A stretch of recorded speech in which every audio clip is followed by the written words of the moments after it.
found the Tony Basilio stream at TonyBasilio.com or on your smartphone or tablet. Another thrilling, chilling, and sometimes spilling edition of the Basilio Show is on the way next. Tips are always appreciated here at TonyBasilio.com.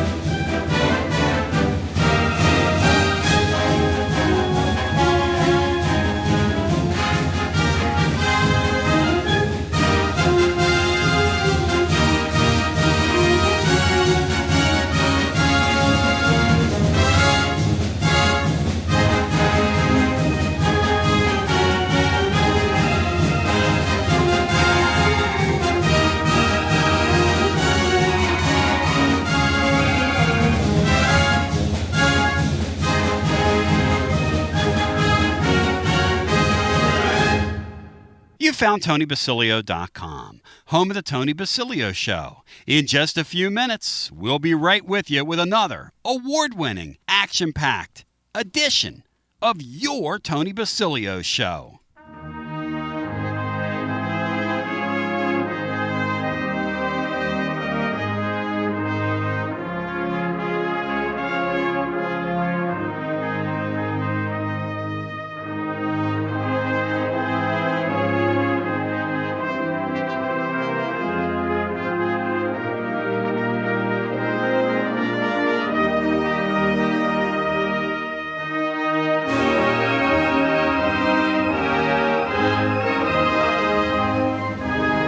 Oh, yeah, let's go. Oh, yeah, let's go. Oh, yeah. Ah-ha-ha. The behind the scenes, the madness.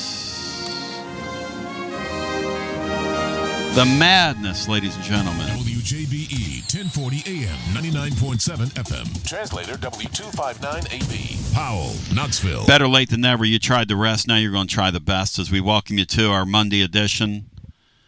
Because, ladies and gentlemen, boys and girls, children of all ages, we ain't no stopping us now. We're on the move. McFadden and Whitehead. Ain't no stopping us now. We got the groove. Beanstar, the MFSB, on a Harold Melvin and the Blue Notes tune. First ever disco. That was when the disco beat was discovered. And I believe it was the hi-hat on Bad Luck, which read a great chapter about that last night. Beanstar and Bry, how we doing, gents? Tony B, we're doing good. Really happy you got your power back on. God bless those utility guys for the work they do. Yep. Because your power never goes off unless it's in the dog days of summer or the dead of winter. Well, doesn't seem like. And God bless the guy that knocked the power line down next to us, Stooge Wiener. Somebody apparently knocked a tree right over a power line. So there are people out there, Bino, playing with big toys that shouldn't be playing with big toys, is the way I would put it. And I'm one of them. I've got friends that say they don't own power saws, for that reason. Don't own chainsaws. But you ever swung a chainsaw, Beanstar? Just a little bit, Tony. And it was a training session my wife was giving me. And what did you think of it? She decided after one training session that she'd probably just continue to do that herself. I had some waders went down into a stream and tried to clear a creek bed behind my house. And the water got in my waders while I had the chainsaw going. And I felt like I was floating away. And none of that made any sense to me. So I grabbed a branch, stopped myself as I started to kind of float. And pretty scary stuff. But Laura said, get out of the creek. And I said, yeah, okay, I think I'll get out of the creek now. Brino, welcome back. As we celebrated our nation's birthday, did you blow out the candles?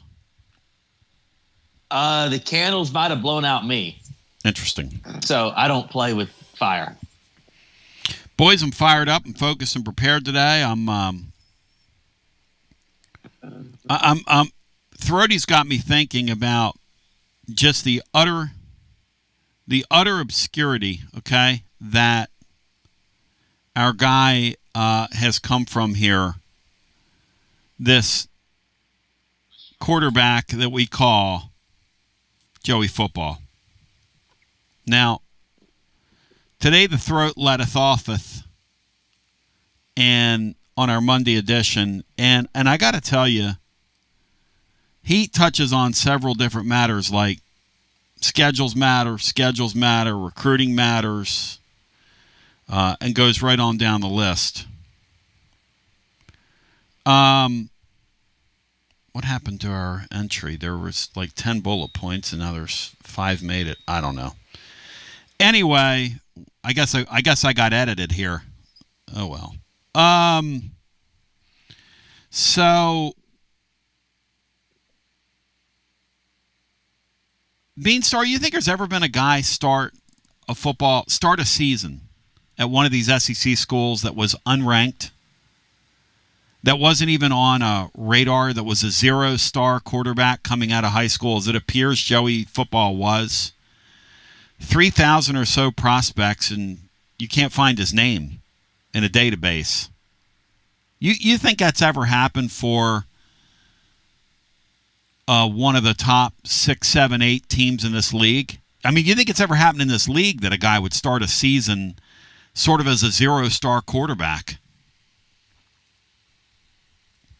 If it has happened, Tony, it's extremely rare, and it was probably just on a one-game have-to type situation.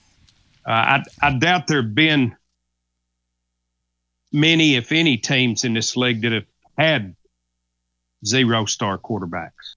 And I'm talking about, I'm talking about starting a season now. Like, think about, it's one thing to start a game. Like, we've had some, and I was talking about this in Fulmer's last year. We had that Stevens guy that started a game. Who were some of the guys, Bri, that went out there in Fulmer's last year? There was a couple of them that were sort of anonymity type guys. BJ Coleman was BJ one. Coleman, wow. And Nick Stevens was the second one. I think there wasn't a third guy besides Crompton. Or am I remembering something? No, I think you're right. I was trying to remember last night. Stevens is the guy that came to mind to me. There have been down through the years, the kid that started the game against Mississippi State in the Pruitt era, the Maurer kid that went up and over and suplexed himself. JT Shrout. JT shrouded out, but he was fairly accomplished. Wasn't JT Shrout was the big kid from somewhere that ended up at Colorado, I want to say. I guess the point is this. All those guys have Peyton Manning's background compared to this guy, this Aguilar guy. This Aguilar guy, the point the throat made is that, and if it was up on the blog, I could share it with you, but it got self-edited for some reason. The point that the point that Throat made, if I could find it, is that this is a guy that started literally playing for like the Bay St. Louis Titans or some crazy thing. He started in some California league, guys, I've never heard of. Some California league I've never heard of. I think Slater was a quarterback one of those teams from Saved by the Bell. I mean, it's literally one of the craziest stories ever that this kid could be in this spot. If you stop and think about it, Beanstar, it's one of the all-time stories. Yeah, it'll be a national story, Tony, if this guy comes in here and plays really well. it'll be of interest to people across the country based on the situation that made it occur. And, look, we're all living in our hopes right now. He's going to blow up. It's going to be great. It's going to be the fact that he gets to start the season is pretty all-time. Because to say that this guy has come from obscurity would be really not even a way of putting it. I mean, and I don't know that we've taken the time to really appreciate this till now. And that's why the throat really brought up something interesting here, because at the end of the day, if you look at this guy's journey, okay, and you look at where this guy comes from, Aguilar came out of Freedom High School in Oakley, California. Nobody knew who he was. He played at something called Diablo Valley. The Diablo Valley Vikings, and something called the Bay 6 Conference. Enough to earn a reserve opportunity at App State. Not an opportunity, but a reserve. And then a guy got hurt and he got to play. Guy got hurt, he got to play. I think his story was crazy enough with his background that he was going to end up at UCLA, where they paid him some money and his hard work paid off, and he ended up on their roster. But he's gone from UCLA to the big time because the modern Southeastern Conference is as close to the NFL as one can get without getting to the NFL. And to get on a team that, I'm looking at the latest win total for the Vols projected. It's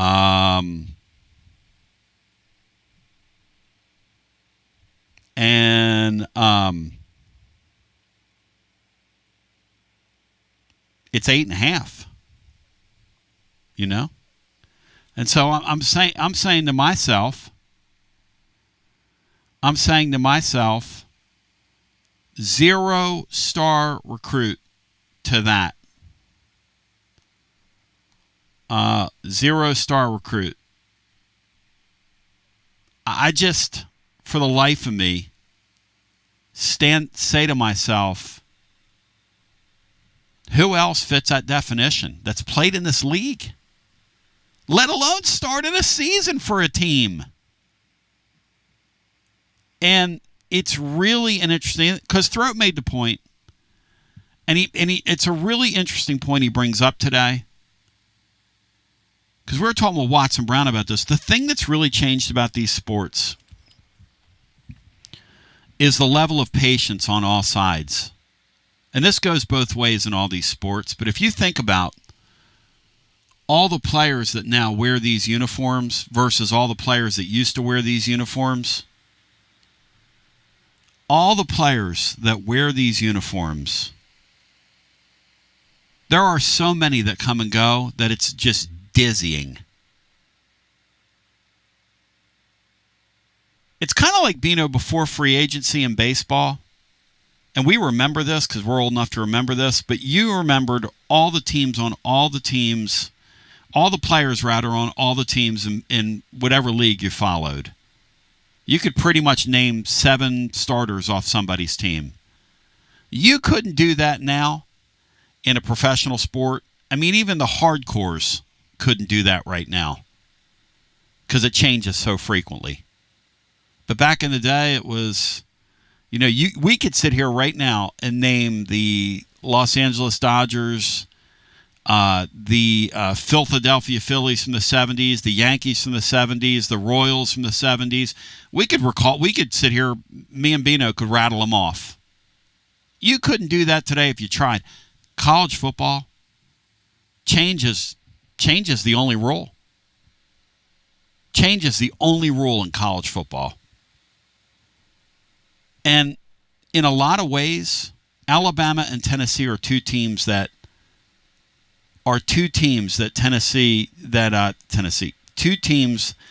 most people inside college football are cheering for this year. Most people are going to cheer for Alabama and Tennessee. Ty Simpson's a guy that's stuck around there for 3 years, fourth year getting an opportunity. Most people inside the apparatus of that sport want to see him succeed because they want to be able to point to, hey, if you'll just hang in here and show some patience. And then conversely, I'm looking at Tennessee's win total of 8.5, their updated win total.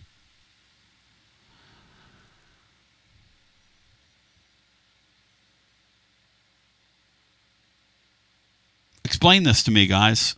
How does Tennessee's only have a win total that's one higher than Georgia be now? And how can that be a good value? Can that be a good value, Bino, at 8.5? Playing the over there on the Vols? You mean under? Playing the under. I'm sorry. Yeah, just speaks to their schedule, Tony. That it's really manageable. Now, if I were objective, a fan of another team, or a gambler trying to make money, which I'm none of the above, I would play Tennessee under. I would look at the quarterback situation. I would look at the fact that they've had almost zero success. Well, Georgia's beaten them 8 years in a row. I would look at they've had almost zero success on the road against either Florida or Alabama. And I would say to myself, there's your 3 losses. Now you have to win every toss-up game to play the over. So if I were an objective bettor, I would bet under the 8.5. So if Nico would have come back, would Tennessee's win total have been 9.5 or 10 this year? I think you could easily say it would be one more. It would be 9.5. So Tennessee would be sitting there right now, preseason, with Alabama, Georgia, Texas, and a game ahead of LSU. I mean, don't let John Adams see that. I just think that feels high to me. Did you see that the bottom 5 teams on that schedule or on that list are all on the schedule? On the Circa win total, Bri? Yeah, the bottom 5 teams, the bottom 4 are all on the schedule.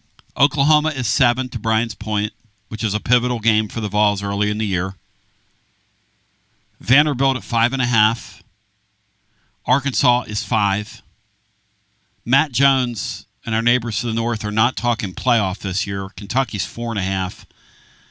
And Mississippi State, ladies and gentlemen, boys and girls, children of all ages, is 3.5. And I'm sitting here today going, okay, hang on a second now. So you tell me what's the best value on this board and what's the worst value on this board. That's what we're going to talk about today. And then, am I right in saying that Tennessee and Alabama are 2 teams from this league that everybody's kind of going to be rooting for? Because if Ty Simpson sits and in his 4th year has a great year and leads Alabama to the national playoff, which I think Alabama's going to make the playoffs this year. Now, I don't know what kind of player Simpson's going to be. I think he's got a really good team around him. I don't know how good he needs to be. I think it might be one of those deals where he needs to stay out of the way and make a few plays. And I think, nobody knows. I think he's going to be good enough to do that. Nobody knows. You think, Bino, that's an accurate read that both Tennessee and Alabama wear white hats in this league for that reason? The whole, what Nico and his family did to Tennessee, putting them in this spot, and I wonder if with Nico, Tennessee would be in the same spot from a wins total standpoint, from an expectation standpoint. Is it such a deal that as Bino said, the schedule is a total layup? Because Brian made the point, and that is, highly accurate. The very bottom of the league are, according to this now, according to the win totals, the very bottom of the league are Oklahoma, Vanderbilt, Arkansas, Kentucky, Mississippi State, and I'll add one more. Only one half of football game from an expectation standpoint separates Oklahoma and Florida. So, to Brian's point, the top of the league is Alabama, Georgia, Texas, LSU, Ole Miss, and Tennessee.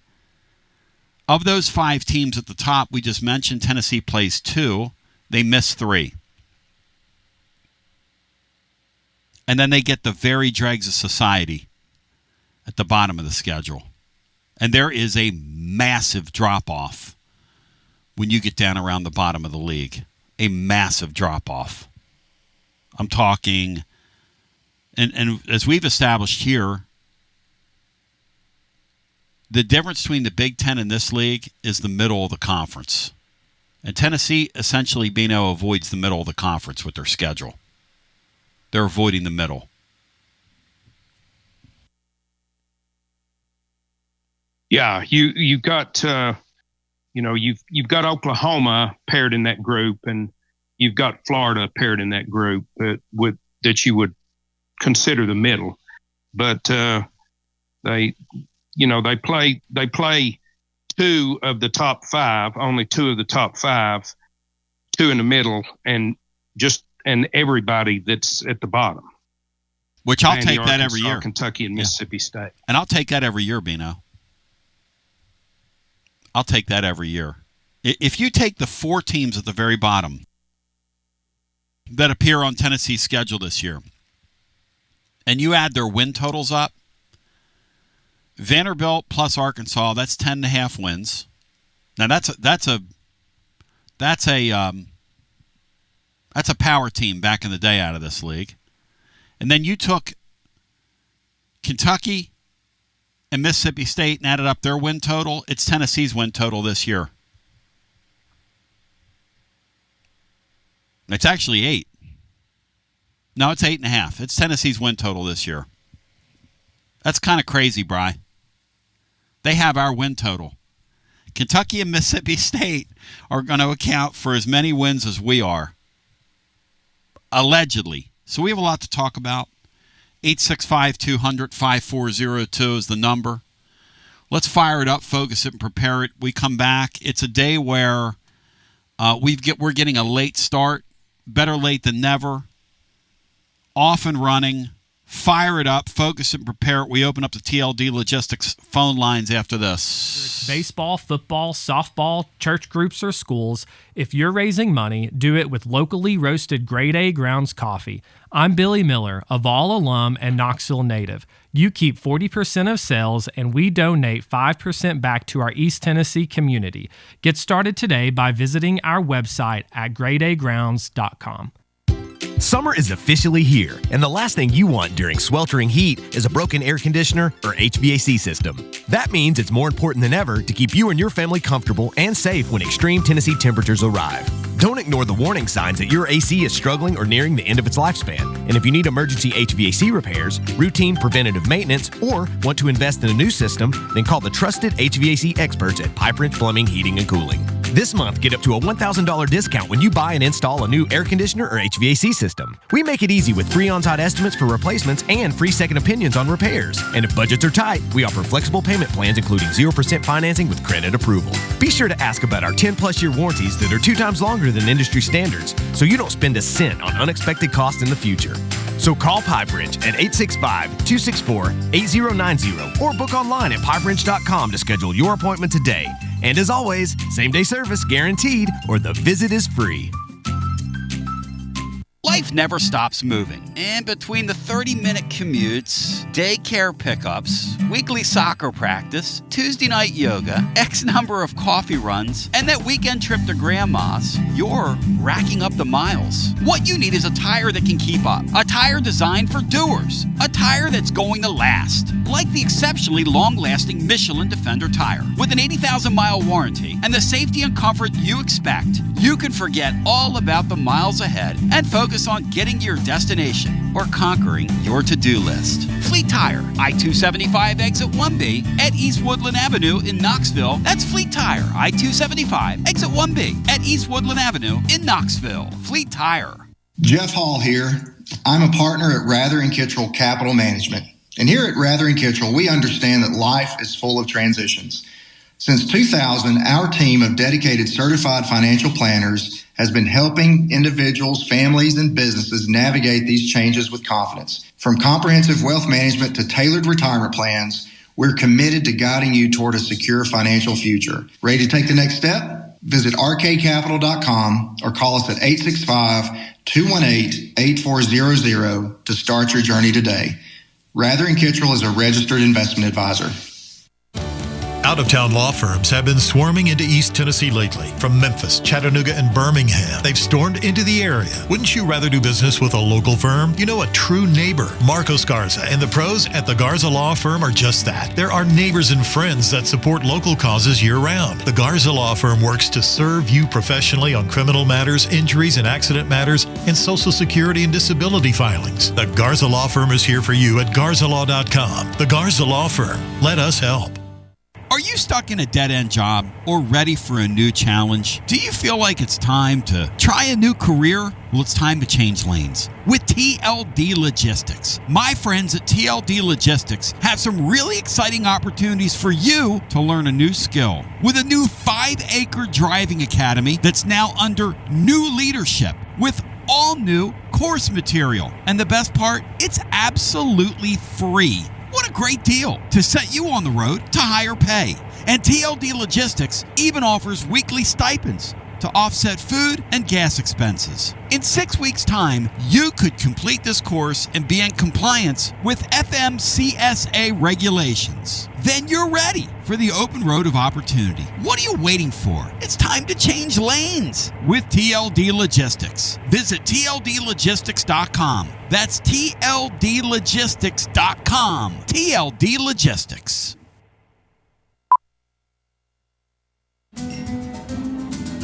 A lime is not always just a lime. You see, some limes are lucky. For when a lime joins the salted rim of a crisp, refreshing Tres Dos Equis, that lime is no longer a mere lime, but a wedge of renowned Mexican limón. Muchas gracias, limón. And also, de nada. Enjoy Dos Equis responsibly. Copyright 2024 Dos Equis, imported by Cervezas Mexicanas, White Plains, New York. Hey there, Basilio family. Jennifer Morris here with Keller Williams Realty. The countdown to fall football is on. Is your fall plan missing the perfect home to watch the Vols make another playoff run? If a new view is on your game day checklist, I'm ready to help you find it. Don't wait until kickoff. Give me a call today at 865-694-5904 or visit my website at nextmovesmokymountains.com. That's nextmovesmokymountains.com, and go Vols. Josh Collins at Collins Insurance Agency. At Collins Insurance, we strive to ensure our customers receive better coverage along with bigger savings. Our community is important to us. We want to provide exceptional service to our customers. Anybody can provide great rates, great coverage, but can you also get great service? And hey, don't just take my word for it. What's up, everybody? Zakai Ziegler here. My family turns to Collins Insurance Agency for the best service, coverage, and price. So don't just go online and get some random insurance. Experience the Collins Insurance difference. Like he said, experience the Collins Insurance difference. CollinsInsuranceTN.com. CollinsInsuranceTN.com. And hey, their Mama ZZ approved. CollinsInsuranceTN.com. Thank you to Josh Collins and ZZ. One more thing, Tony. Go Vols! Preparing food for a big gathering can really take it out of you. That's why you need to call Calhoun's and check out their selection of party platters. Whether you're hosting a party for the big game, a reunion, or just an everyday gathering, a Calhoun's party platter is next level. Choose from Calhoun's always excellent chicken tenders, fly with Calhoun's wings, or boneless wings with a variety of dipping sauces, award-winning next level melt-in-your-mouth barbecue ribs, or delicious spinach artichoke dip, or get one of each. Plus, if you're doing burgers or sandwiches, Calhoun's has lots of side dishes like spinach Maria, baked cinnamon apples, Smoky Mountain baked beans, or creamy coleslaw. Available in pints, quarts, and gallons. And to finish things off, pick up one one of Calhoun's great desserts to go, including homemade cheesecake or key lime pie. Calhoun's, simply your go-to party headquarters. With 9 locations all over East Tennessee, you can order online and just pick it up. Calhoun's, one of the Copper Cellar family of restaurants, along with Chesapeake's, Copper Cellar, Corner 16, Cherokee Grill, and Smoky Mountain Brewery. Eat local, eat good.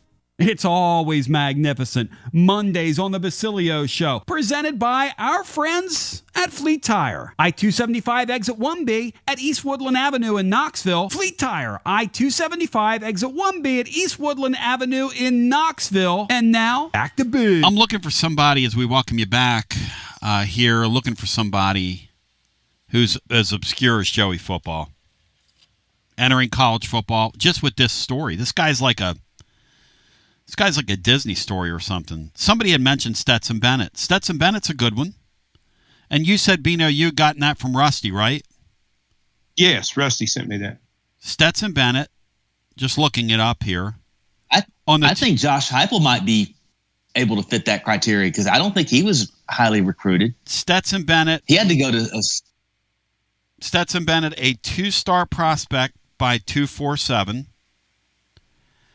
Number 2,569 overall.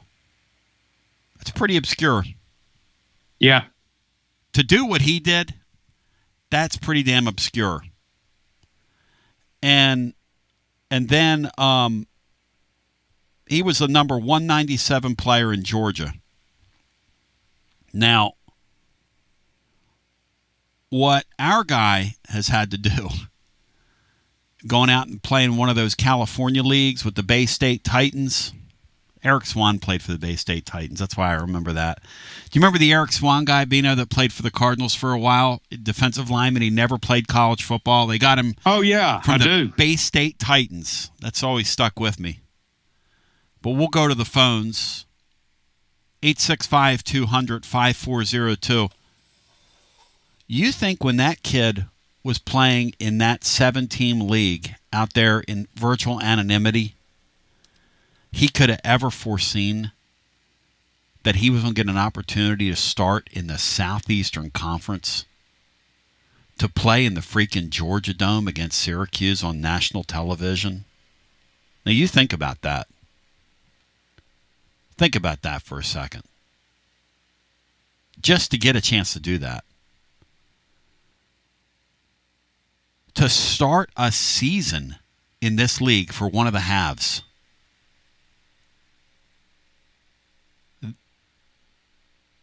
Has this ever happened?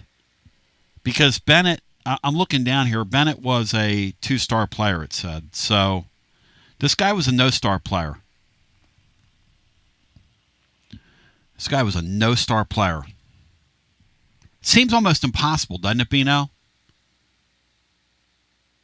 Yeah, it's a fairy tale type story, Tony. It out of necessity, he gets an opportunity. I know one thing, I'm pulling for him. Here are the win totals. I think everybody in college football, as we hit hour number 2. WJBE 1040 AM 99.7 FM. Translator W259AB. Powell, Knoxville. I think everybody associated with the sport and with sport will be cheering for this kid before it's over. Here are the win totals. What's the best value? These are updated.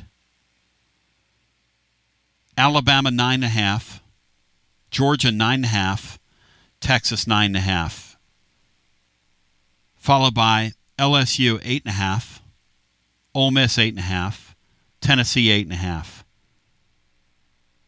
You think those LSU people, Bino, are happy that they're linked with Joey Football when 4 years later, the guy that's supposed to take off with their program, that they're linked with us coming into the year? You think that's what they had in mind?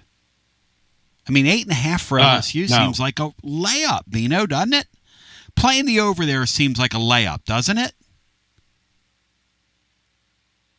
Well, when I went through their schedule, though, Tony, and kind of I did a quick glance at their schedule. Yep. I actually think they'll only win 8. Wow, those people are going to be on him like white on rice. Okay. And if they lose their first one at Clemson, which is likely, they'll be on him all year. Oh. And the pressure is going to mount. Pillar to post. Pillar to post. I don't know where, you mentioned Josh Heupel, Bri. Obviously, that was before our time in this league. But that's an interesting question as to what. We could probably look that up, where Josh Heupel was ranked. If somebody could see if they could find that.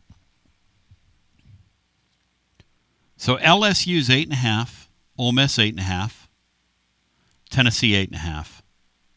Again, I'm of the mindset if Tennessee wins 9 games this year, that's coach of the century material. You lose and I know the schedule's easy. You lose your quarterback,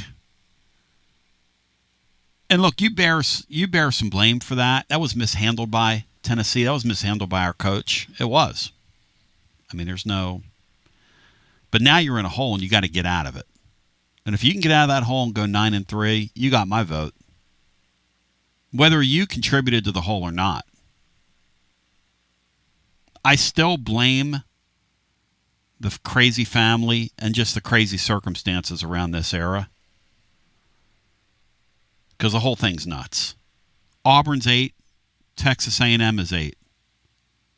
And then you have the middle of the league, which is really where the whole thing is the middle of the league. Tennessee's middle of the league. Ole Miss is middle of the league. It looks like they think LSU's middle of the league. Bino, I'd put those 8.5 teams as middle of the league teams. Would you agree with that? Well, they're broken down their top half. They're the bottom part of the top half of the league, Tony. So, yeah. I mean, there's not a whole lot of difference, I wouldn't think, between the top half of the bottom and the bottom half of the top. So, yeah, I'll go with that. Which is whereas, like, if you look at the Big Ten, they have 3 great teams at the top. Pretty good to great. We have 3 pretty good to great teams at the top. The drop-off from there, and if you look at it, Robert Killer Kowalski, and maybe we'll rerun that this week on the blog, and people are getting more in football mode, but the odds maker for over at VIP Play said, okay, I'll help you out here. And he put the numbers down on a neutral field, and it's remarkable how many games would take place under that type of, on paper matchup, but how wide the lines would be. Like, for instance, Tennessee, Nebraska this year, if you match them up. Tennessee's 9.5-point favorite. There's a couple in there, 6.5, 7 points. The leagues aren't comparable. They're not. The TV networks want you to believe they are. The leagues are not comparable. We continue. Then we go to the phones. Florida, 7.5. South Carolina, coming off that year they had last year, 7.5. Missouri at 7. Oklahoma is 7. Nebraska, 5.5. Arkansas, 5. Kentucky, 4.5. Mississippi State, 3.5.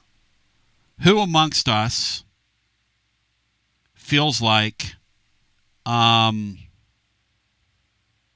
Carolina is a really good value at 7.5, Bino, on the over? Or do they revert? And does that kid get hurt at quarterback? I think they revert, Tony. I think it's just their history. Matter of fact, they're one of the teams that I marked as an under. All right. We go to the phones at 865-200-5402. And then my theme is, and Throat got me thinking about this. We weren't on Friday, but Throaty's got me thinking about, that is a wild deal if you stop and think about it. How we are staring at a quarterback who, I don't know that we've seen that in the likes of him in this league starting a season. It's one thing, again, to have a one-off guy that started a game here, there, or anywhere.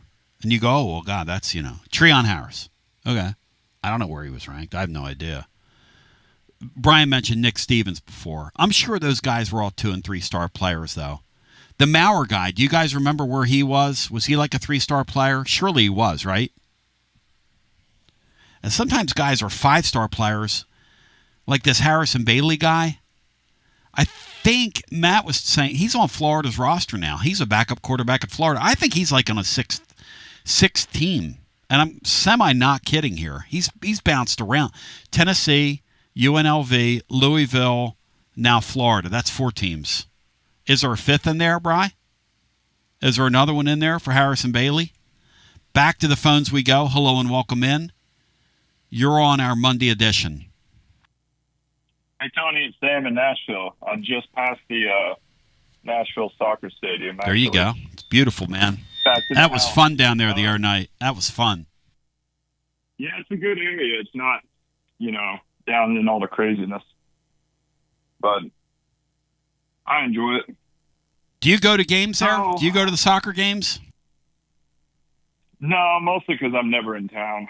I mean, yeah. I'm always on the road traveling. Okay. It's a good product, though. It's a good and they do a real nice job with their game presentation there. And I would encourage anybody to go check that out. That's fun down there.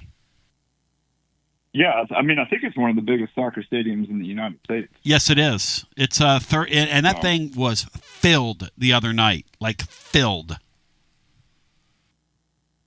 Yeah. Yeah. They always do a good job. I mean, they have a lot of support in the community as far as they do a lot of outreach and it's in the news and that kind of thing. But so win totals for these teams. Yep. One of them I saw, and I don't know what Missouri is returning, but 7.5 is what I saw. Their schedule doesn't look that terrible. I mean, you're talking about they could lose 4 games. They've got Arkansas, Oklahoma, Mississippi State, A&M, Auburn, Alabama, South Carolina. That's their hard games. So, what do you think, Bino? What did you when you looked down at Missouri, Bino? What did you put next to them? I had them at 8 wins, so they're right on the number basically. They're actually one below the number. So yeah, if you made me bet that, I would bet the over for Missouri. Yep. And they're also, what I saw, it's plus 140 for the over. Yeah, so it's juiced. Yeah, which is interesting, right? Yeah, it's great value. Is Missouri your favorite play there on the board? Probably in terms of the over-unders. I mean, I still like Tennessee over because they're juiced a little bit too. They're like plus 105 or plus 110. I mean, you're looking at, when I look at this Tennessee team, in terms of how many games they can win, I'm comparing it to a team last year that won 10 games. So it's like, what can Josh Heupel do with this team comparative to last year's team in terms of winning games? But you lost so much, man. I don't understand. I get you guys, but when you start talking about making bets and playing for money, you lost your offensive line. You lost your playmakers at wide receiver. You lost a dynamic player at running back. You lost your quarterback. But other than that, everything else returns. And you lost some really good defensive players as well, and you're not going to have the services of your best player in your secondary for a while. So, but aside from magical thinking, I mean, somebody please explain that number to me, because that looks extremely high to me. Not 8.5. And then you guys are talking about playing the over. That feels really high to me. Yeah, but I look at it, you mentioned the position groups. Last year Dylan Sampson did what he did, but in terms of overall rushing per game for Tennessee, they were at 224 last year, and the previous 2 years at 205. So that's a 20-yard pass, and you make that up. So it's not a huge difference in terms of, in other words, I trust Josh Heupel with the running game to run. The offensive line, the 2 guards that are going to start, Wendell Moy has allowed 1 sack in his career. Sam Pendleton didn't allow one all of last year for Notre Dame. And then your 2 tackles are 5 stars. So to me, that's an upgrade. And then, like I've said previously, the receivers themselves, they were all hurt last year, the majority of them. So just being healthy, I know it's an optimistic take, but that's how I look at it. It's beyond optimistic. But this is the time of the year to do that. You certainly have reasons. I mean, you're presenting your arguments properly. You guys are dragging me pretty fired up and through the summer here with the more than glass half full takes. How about you, Bino? When you look at Tennessee's number, right? And where are you leaning right now? Not saying we're taking a stance here, but where are you leaning, Beanstar? I'm probably leaning slightly under, Tony. I think Tennessee's probably going to win 8 games. I think their schedule is manageable enough to win 9 games. But again, as I said earlier, if I were objective, I would look at that and say the quarterback situation is unresolved. They lost a whole bunch. They lost a whole bunch of talent. And you've got Georgia, who's beaten you 8 in a row. You have to go on the road to Alabama and Florida, and you've had little to no success in those 2 games at those sites in a long, long time. And then that gets you to 3 losses, and then you have to win every toss-up game from there. Yeah. To hit the over. So if it were me, I'm leaning under. Just by half game. How do you respond to that, my friend? You look at the schedule. Obviously, you're leaning toward playing the over. Which of those games is Tennessee going to pick off, do you think? If I were to Oklahoma or Florida, I don't think that Florida will be healthy by the time we get there. I mean, yeah, because this is something that I read this probably 3 months ago, an article about DJ Lagway, where they basically said he needs shoulder surgery, but he's going to rehab it and try to play through the season. And they kind of buried that article. So, I know, he's a great player, but is he going to be there by the time you get there? Well, it's a great... And in terms of the over-under, you have to look at it, too, with what they're offering value-wise. It's probably more likely to go under, but am I going to bet it if it's minus 140? Yeah, that's a great point, because the ones that I looked at that I really liked are really juiced against me. In other words, these are great plays. They look too good to be true. Oh, by the way, you're going to pay the price if you want to bet that bet. You're going to pay a little extra for it. Well, like Ole Miss. Yeah. I think Ole Miss is going to win 10 or 11 games. And it's not a huge number, but to play over 8.5, you have to lay 139. And to play under on Arkansas, which I would do, you have to lay 177. So, it's not. You're exactly right. Yeah, you're going to pay. I see this. Everybody sees it. Okay. Now, who's going to belly up to the bar and pay for it? Yeah, you do never know. The thing about all this is, right, is that I go back to this. 1 year ago, Florida State was a top 5 team, and everybody thought they were great. 1 year ago, kind of everybody thought we were just sort of going to meander through the season. 1 year ago, the guy at Indiana brought a bunch of players with him from James Madison University. I mean, did anybody see any of that happening last year? We have no idea from year to year what's going to happen in this sport now with that portal. We just don't know. So. No, my best bet last year that actually hit, I had Ohio State, Oregon, Tennessee, and Georgia all winning 10 games, parlayed together. Wow! And so the last week of the season, Tennessee goes down 14 against Vanderbilt, and I'm thinking, you got to be kidding me that they're going to lose this to Vandy. And then, they win. But then Georgia goes to Georgia Tech, and I'm thinking, okay, this is a lock now. They go to 7 overtimes to finally pull it out. I mean, they were 1 overtime away from winning 9 games last year. Man, that is such a great point. God, that's a crazy game. Hey, thank you, brother. Great talking to you. And it's why college football has always been a really interesting sport. I think in this era we're in now, it's even a little more interesting. Because Watson Brown said it, who joins us on Wednesdays. you're not building programs anymore. You're putting teams on the field. Now you've got teams within your program, and each year you'll have a different team, and there's a certain thread about the program. But there's so much change now.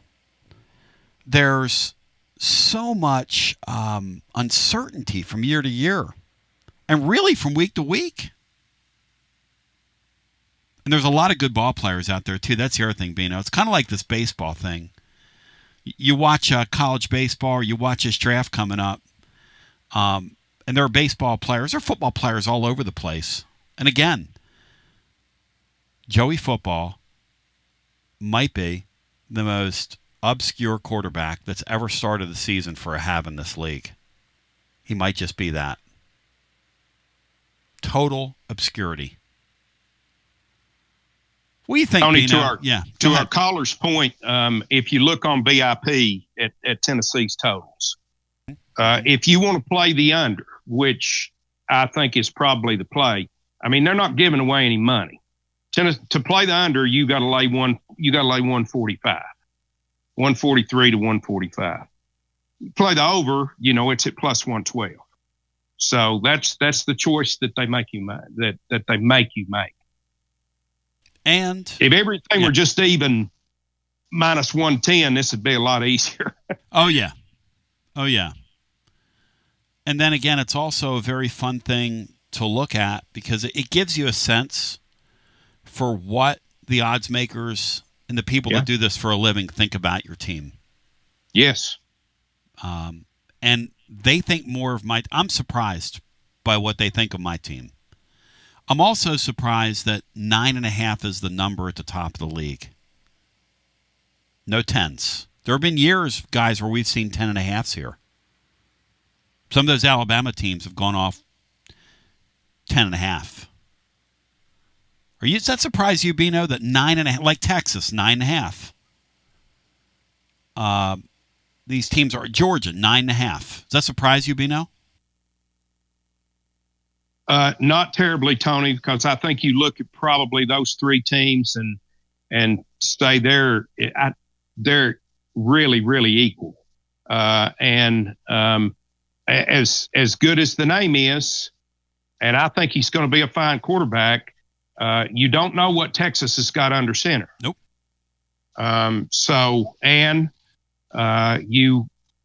You not terribly sure what Georgia's got under center.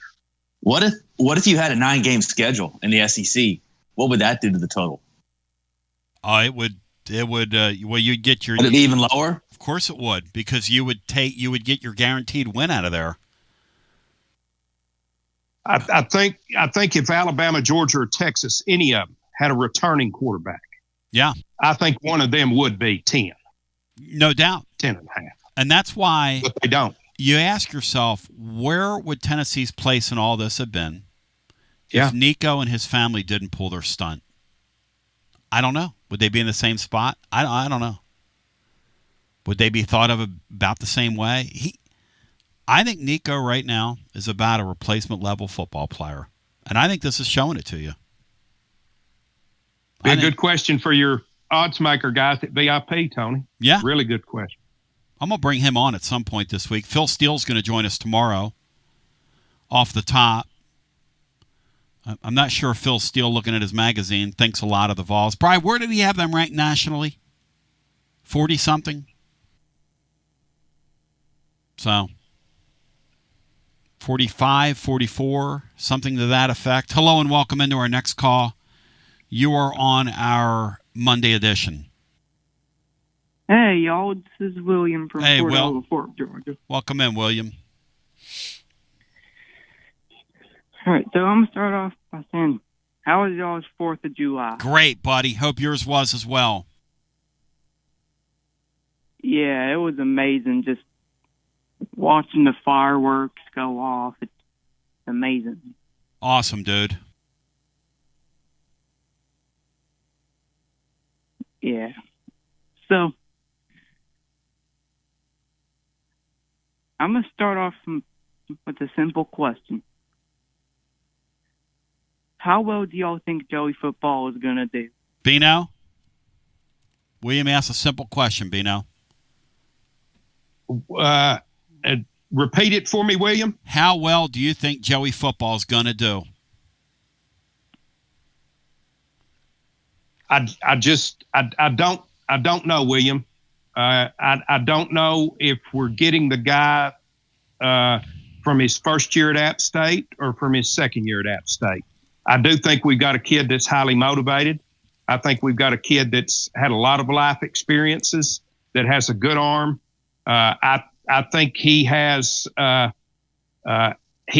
potential to run this offense as well or better than Nico did in Nico's first full year. What Nico would have been this year, I'm not sure. But I think the opportunity's there. But I think I think there's too much unknown there. I'm going ditto on that, William. I want to believe it, but I got to see it. And I don't know how you judge it in the preseason even. Like Cinco said, I said, when are you going to name a starter? Cinco said, Tony, who's starting? Come on now. Obviously, you paid this guy $1 million. He's your starting quarterback. He said, then why would you even pretend otherwise? Which, okay, Sean was right last Wednesday when he told me that. But from there, what do we know? I mean, he's not going to get hit in the spring and in camp. One thing we've seen around here, till it goes live, you really don't know what you have. So I wouldn't know how to answer that question. I'm hopeful for him, though. It'd be a great story. Yeah. And I am going to say something. Crap, I forgot what I was going to say. My bad. It happens, William. It happens to me every day, brother. We call those senior moments where I come from.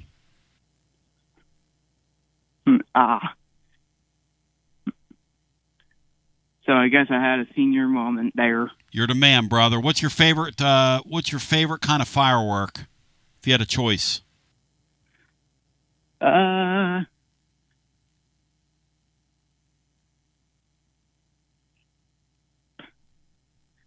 Probably. You ever heard of those firecracker things? I love firecracker things, man. I used to.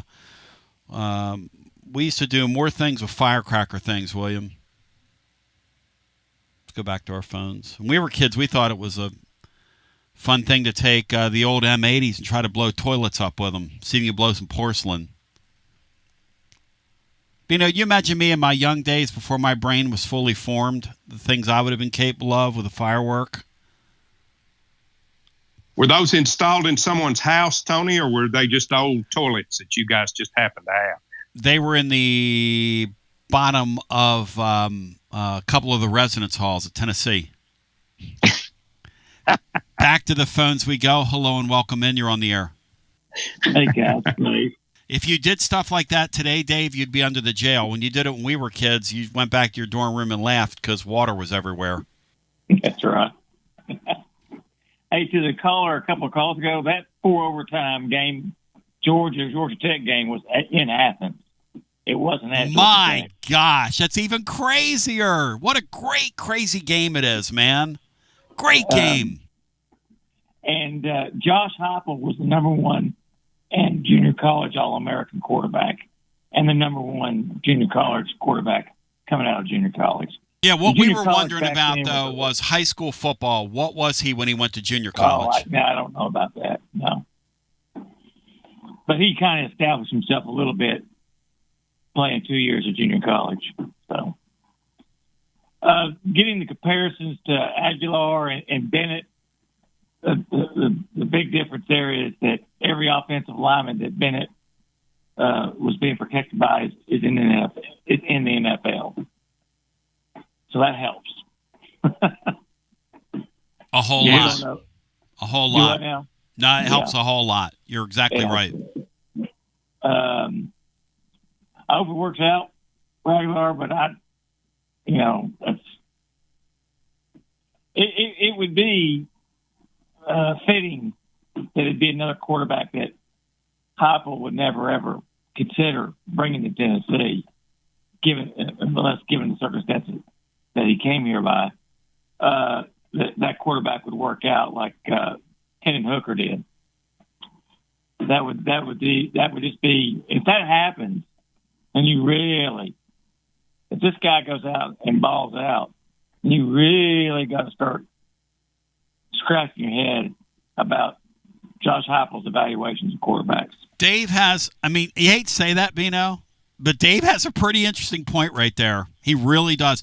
Because I'm going to tell you something. We ran a thing today about Nico when he was coming out of school, because Throat wrote today, maybe the hardest thing to do is to find one of those quarterbacks at the top of these deals. That might be the hardest thing in that sport.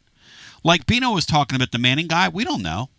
He's got a great name. He might be the greatest player. He looks like his grandfather. He looks like he can really run around and play, make all the throws, but God knows whether he can function in a game when it really matters. And at the end of the day, that's what it's going to come down to. Can you make the 4 or 5 or 6 plays that it takes to win a championship game? All that said, if you go back and you look at the stuff that was said about Nico when he was coming out of high school, it's hard to jibe. Bino, the number 2 overall athlete, two-way quarterback in the country was Nico. Did he look that way to you, Bino, here? He did not. He looked rather robotic running the football, and somewhat tentative running the football. So, no, he did not look that way to me. And here's the thing. The guy that played at Oklahoma and played at Oregon last year was barely a 3-star out of high school. Yes. The other quarterback he had at UCF was not even ranked. But those guys could run his system. And I just don't think you have to. I guess it helps to have some 5-star, talent out the wazoo, I guess. But, you got his system, you got to have a system quarterback. A guy that just knows the system and knows what time to get the ball out and where the playmakers are going to be on that given play. Your check downs to run. That's it. It's not, and that's what Hendon Hooker did. I wonder that myself, Bino, with the face-on kid and going forward, spending all that money instead of putting that money in other positions. Like he was talking about there, bolstering your line, getting a couple of wide receivers, getting a couple pieces for your secondary, all those things. Bino, I wonder if he doesn't have a good point here, especially if we see this guy this fall blow up here or play really well. I hope that's a conversation that comes up. I'll say that right now. Mm-hmm. I don't care how they wind up here. I agree. If we put them behind center and they play, that's fine with me. And I don't know who in the world would have passed on Nico. I wouldn't have. He freaked me out when I saw him, Bino. I don't blame them one bit for doing that. Not one iota. Not one iota. He's kind of at that level, 6'6". He's kind of a freakish, he's, the game is a little easier for him at that level. He's not playing against high Division I players on the defensive side of the ball at each position. And it's just, I wish. I think the other thing that we have to factor in here, Dave, is, and it's the same thing with offensive linemen. Quarterback and offensive lineman are probably the two most important positions as far as development goes. Those are guys that you just absolutely have to develop. And with the constant movement, there's very few guys that hang around long enough for you to develop. Yep. That's just, But, I was reading Orange Throat's thing. I do think recruiting rankings, I think high school recruiting matters. I think because it's proven out to be, it matters with the likes. I know Ohio State does thing in the portal, but their bread and butter is still their high school recruiting. Same with Georgia, same with Alabama. And when you've got loads of 4 and 5 stars on your roster, your margin of error is so much greater. Because you can have guys that don't work out, but you still got other guys behind those guys that don't work out that most likely will work out. And I'm still not crazy about Heupel's recruiting, and it has to improve. But the quarterback thing this year is going to be interesting. I hope he plays. If he balls out, then I can't get excited about a 5-star quarterback. I guess I can. Oh, Dave, you're such a negative. Why, Dave? Why would you from a nice story like that take that spin and project it onto that face-on guy? I'm not saying I can't get excited about a 5-star. I can't just say a 5-star is going to be a sure thing. Because a 5-star has never been a sure thing. Yeah. Right? Right. I mean, ever. I'll tell you this. This 5-star Tennessee basketball he's going to be unbelievable this fall. I hope you're right. Thank you, brother. Good talking. Yeah. See you guys. Thanks, Dave. Thank you, Dave. Dave had one more. Yeah, Tony, point I think he's right, and I'm not sure how much individual stars matter in the rating system. Yep. But when you stack top 10 class upon top 10 class upon top 10 class, those are the teams that year in, year out are the best in college football. Makes it really, really hard to live. I mean, if you get enough players, sooner or later, you're going to break through too. So, here's what was said about Nico. Just continues to get better and better. His upside's as high as anyone in the 23 class. Athletic 6'5" frame. Not only a talented quarterback, but a gifted volleyball player. Huge strides over the last year in terms of pocket feel, ability to throw on time and anticipate, which we just didn't see here.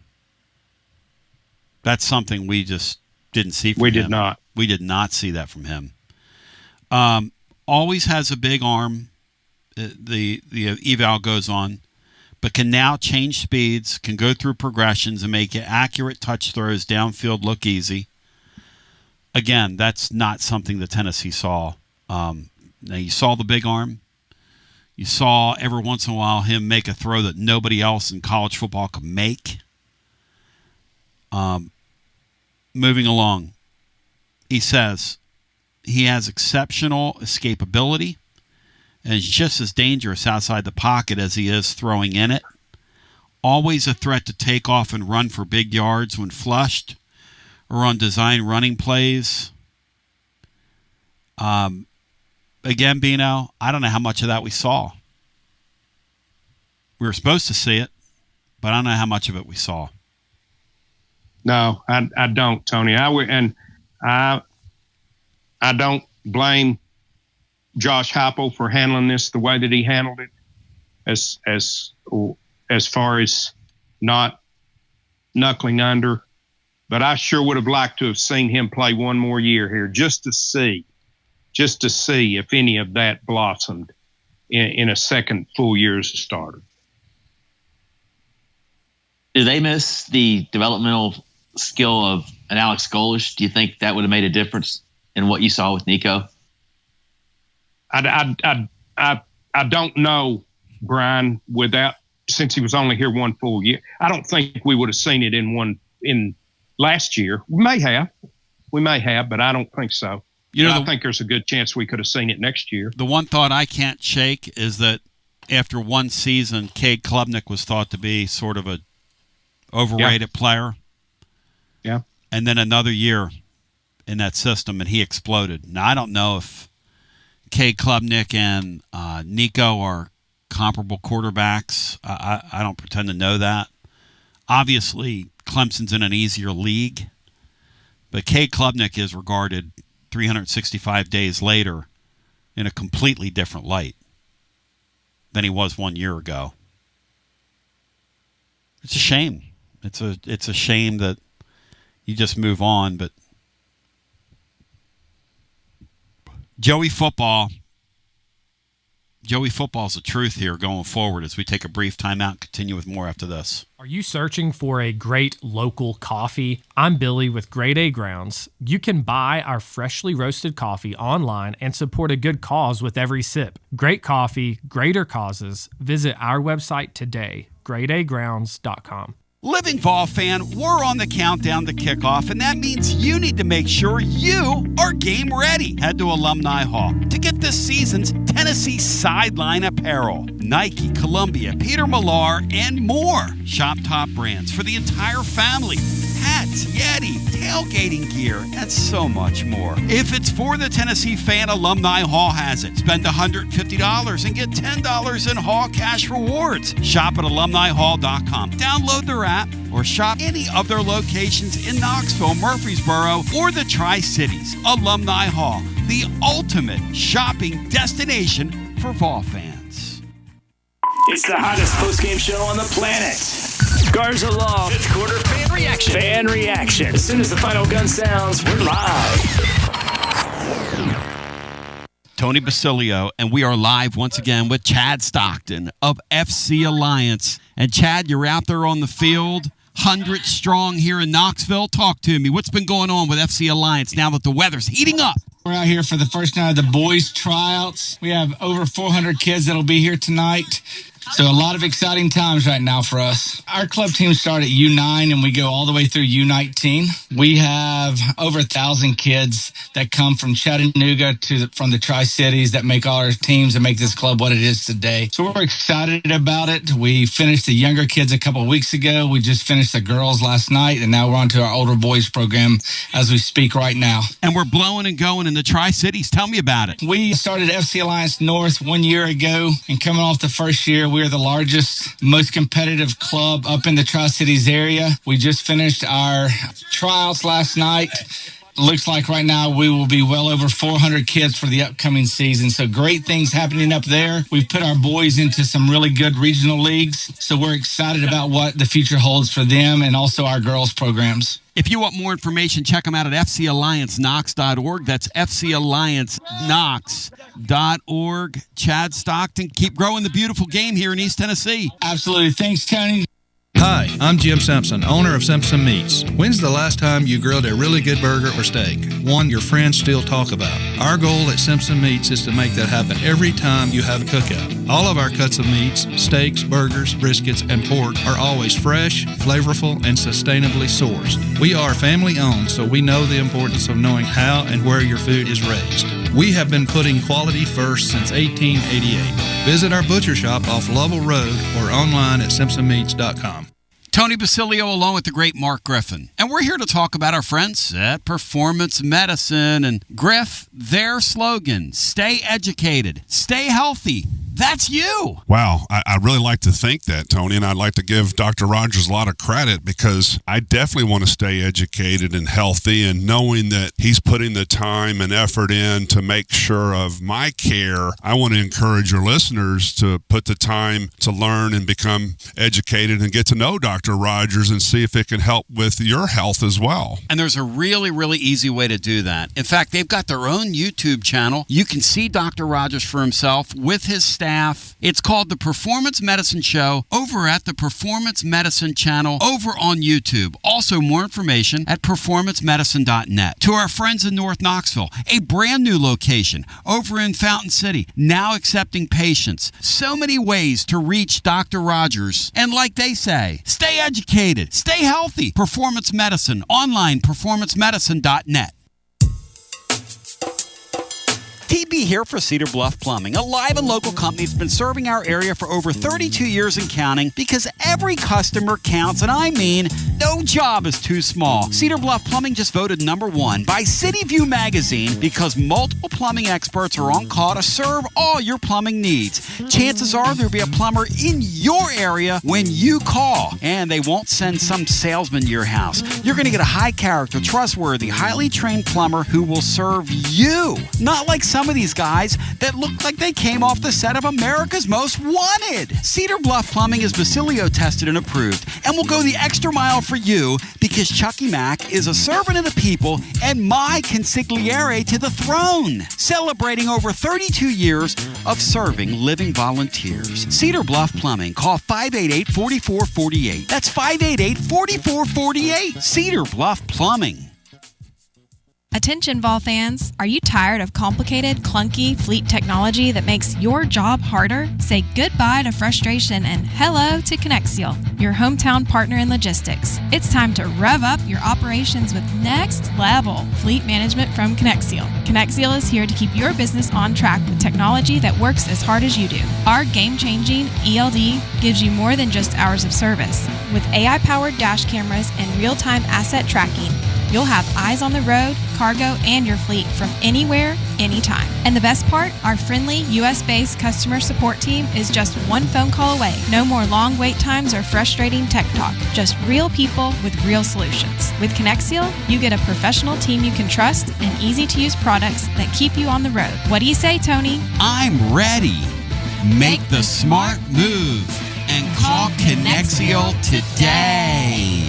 865-888-6920. Learn more at Connexial.com. That's Konexial.com. Drive life with Connexial and go Vols. Basilio here, and you know my friends at Carnes Motor Company started with a dream over a quarter century ago. I met Rob and Brian back when I still had hair, and they were working at a huge dealership in West Knoxville. But they told me back then they wanted to sell cars on their terms, and I wanted to do radio on my terms. Their terms, just like my terms, are ultimately your terms. In both cases, you're the winner. A Car Guru's National Award winner with a 5-star rating on all sites, just like our Vols. Everything about buying a car from Carnes Motor Company is no hassle. They specialize in high-quality pre-owned vehicles between the $5,000 to $25,000 range. And if you need to sell a car, they'll either buy your car or they'll help you sell it. Carnes Motor Company also has a top-notch service department. Therefore, every vehicle is rigorously inspected and serviced prior to delivery. So you're guaranteed to get a quality pre-owned vehicle every time. If you need a place for service, they've got you covered. Come be a part of the Carnes Motor Company family and tell them you heard about it from me. Online at carnesmotor.com, Oak Ridge Highway, 1 mile past the Carnes light. Carnes Motor Company. Yeehaw! Some people say betting online is still the wild, wild west. But with the VIP Play app, you're riding with the best. VIP Play app is hotter than a $2 pistol packed with flair. Live hosts and features finer than a frog hair. Send your old betting problems out of town with a slap. You'll be betting sharp as a tack on the VIP Play app. Don't be a better, be a better with VIP Play today. Download VIP Play today or head to VIPPlayApp.com. Gambling problem? Call 1-800-88-99789. Must be 21 plus and located in Tennessee to bet. Jeff Hall here. I'm a partner at Rather & Kittrell Capital Management.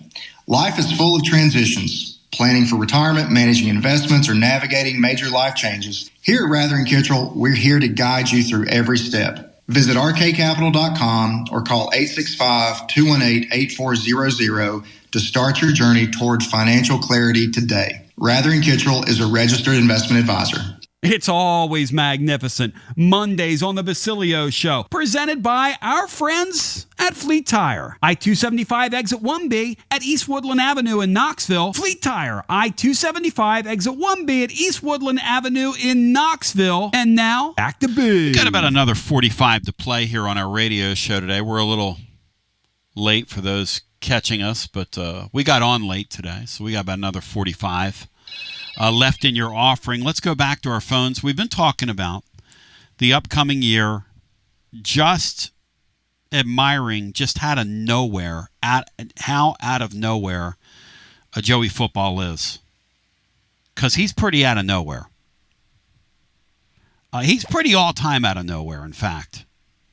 And then considering the loss of Nico, fact that Tennessee's win total updated is only one less than the very top of the league. obviously these numbers are made to induce people to go one way or the other. But Alabama 9.5, Georgia 9.5, Texas 9.5.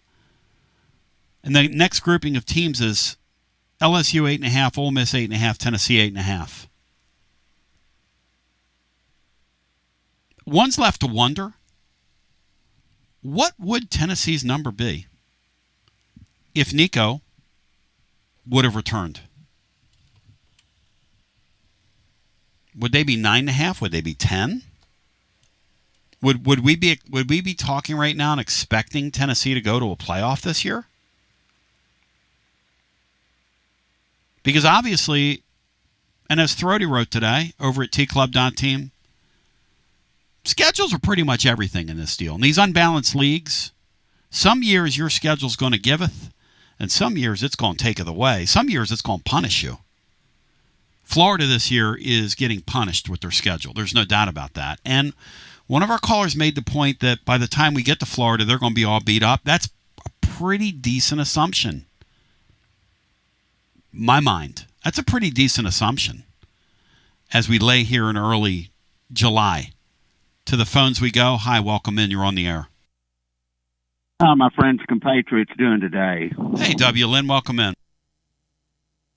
Tony, I was in a state of panic when the show started, and I couldn't get a hold of anybody. I thought y'all were out on the Nina and the Pinta, and it might have sank in the Tennessee River the whole show. We were working on it, W. Lynn. I'll tell you that. We were working on it. But what I did is I took kind of a lot of people's top four, Texas, LSU, Alabama, and Georgia, and most people's bottom four, Arkansas, Vandy, Kentucky, and Mississippi State, and kind of ignored the middle eight, fair to Midland 8. I think they're all in about the same category. And it's kind of a hoopty rating. Texas is the only team that plays all four of the bottom four and only one of the top four. How about that, Bino? And they're 9.5 though. But they're 9.5, Bino. How about that? Their total's 9.5, but they also have a trip to Ohio State as well to start the year. Yeah, I'm just doing SEC play. Yeah, I understand, but we're doing win totals, so I'm tying it into that. Yeah, I think what W. Lynn says is huge because I looked at it as I looked down through there. I thought Texas is sitting there at what, 9.5? Yep. I thought this is a 10-win team and maybe an 11-win team. Yeah. Because of that schedule, Bino? Is that what you're talking about? Yes, because of the schedule. Yeah, they beat that Ohio State team, and they could really rip off some wins because they would have a little wind at their sail. They probably will have found a quarterback, and they're extremely talented. No question, they're extremely talented. And we have we're tied with Missouri for the second easiest SEC schedule. We play 2 of the top 4 and all 4 of the bottom 4. So that's like a +2 in my calculation. Poor Oklahoma, out of 16 teams, they're the only team that plays 0 of the bottom 4, and they play 3 of the top 4. I'm going to tell you something. I don't know what Oklahoma did to somebody, but that is obvious that the SEC made a deal when they brought both those teams in the league, and they said, you are going to get the kiss, and you are going to get treated like an absolute Winn-Dixie snack cake, Beanstar. Because they're snack caking these guys. Yeah, just and all of these are, on this 2-year trial plan or whatever they're calling this thing that they're doing. The teams that got hosed last year are pretty much getting hosed this year, and Texas was one of them. Yeah, Oklahoma is, yeah. Texas is getting a kiss. Oklahoma is, yes, I'm sorry. But the Sooners got to be sitting there. Their fan base is just wondering, what did we do, man? And by the way, we've got a proud tradition, too, over here. Yeah. And they got the low end of the deal, I guess. But it's interesting. LSU only plays 1 of the top 4, but they only play 2 of the bottom 4. So they play 5 of those Midland teams. And that's what we were talking about before, W. Lynn. That's why their win total kind of looks like ours. And obviously the amount of money you will bet can be determined on what the juice looks like, as Bino was talking about before. However, the thing with LSU is the middle of the league is extremely formidable. Like you called them a middle eight. Those middle eight teams simply are the difference between this league and every other league in the country, because you're going to see a quality team out of that middle eight. Doesn't matter who you play. I mean, one magazine that I have in front of me, I hadn't got Phil Steele's yet, but this magazine has us 11th in the SEC. Yep. And it has Ole Miss and Florida up there like at, 6, 7, 8, and those are all coin flip teams. I mean, you just don't know what you're going to get, and it's just very interesting that the way this schedule turns out, that the Big Ten get so much of an advantage because they play a bunch of hoopties after they get below 3 teams, like you said, Tony. And unless you lay those two teams side by side, W. Lynn, and really think about it, it's very difficult. Unless you go through that exercise, it's very difficult to even put that into words and try to explain to somebody, because it really is. It is a stark difference. The middle of their league and the middle of our league. I'm not so sure we wouldn't go 8-0 against the middle of their league, W. Lynn. And I'm being serious here. I totally agree with you. And so we have a good schedule, but we do play 2 of the biggies, and that's why, a couple weeks ago and on Woolly Wednesday, I was kind of, in memory of Roger saying, I hope we can go 4-1, and then the next open date will be 7-2. And that's a woolly outlook, I'll admit. But that's kind of the top of my expectations. That would be the best I would expect. But there's so many games we could lose from that Midland 8, as we call it, And it's just Negative. I mean, has he already bought his tickets to the Birmingham Bowl? Is he giving up or what? Well, no. My favorite thing about Negative, W. Lynn, is that if Josh Heupel develops his quarterback and they go out and win 9 games, it'll be further proof that he can't find a quarterback, Bino. Do you like that? I mean, you talk about a guy that's a cheese mover. Well, I mean, we've talked about the good fortune, but hey, after watching Derek Dooley and some of these guys, that there was a damn cloud around all the time. If we've got a guy over here that's got a little good fortune, I'm for it. Amen. We're due it. We're due to good fortune. Amen, my brother. Amen. And Phil Steele, what time is he coming on tomorrow? Be right off the top, brother. Because he does have us in the 40s. I kind of want to hear all about that, too, Yeah. I mean, hey, listen. Hey, the thing about Phil Steele is, I remember one year, and W. Lynn, thank you, back in the 90s, he come in and gave us some bad news, and he pissed me off. It was the early 2000s. And he predicted Vols would lose 3 or 4 games, and he and I had a contentious. I've never been a guy that doesn't let people have their say, though. But I roughed him up that day, sort of. I'm going to see if he remembers this. I called him back when our season crashed and burned. And he said, nobody's ever done that. And I said, well, I wanted to apologize to you because we roughed you up, and you were right. You were right on this deal. You called it. And, look, I mean, he's going to have his reasons. He obviously has that model. Those guys trust. Guys who do what he do, they sort of trust their models. This is what the model says. Tennessee is 41st, 43rd, whatever it is. A great question for him, Bino, is what if Nico was back? Yeah. Where are the Vols? Yeah, he would be a perfect one to ask that, Tony. That's right, because he is just plugging in data. That's all they're doing. And he is, he loves college football, but he's about as dispassionate about it. Yeah. As you could get, because he has to be. Because I've got 126 teams, or whatever the number is, 129, and I've got to get a write-up in here on all of them. And when I plug the numbers in, this is what it says. This is what my formula tells me. Number of guys returning, and I sort of get it. I sort of get where he's coming from, because at the end of the day, it's about how much talent do you have on your roster that I know about. That's what he's going for. And we got a lot of catches that haven't been made yet. We have a running back that hasn't carried the ball yet. We have a quarterback we haven't seen in our system yet. We have a freshman offensive lineman, true freshman, that's never started a game. We've got a center we're going to break in that's new. We've got an interior offensive lineman that's never played a game in the system. I mean, I guess what I'm trying to say is, I don't think the guy's being a hater by putting his numbers together or putting that number out there. I think what the guy is doing is he's just sort of saying, this is what my formula says, and we'll see how that works out.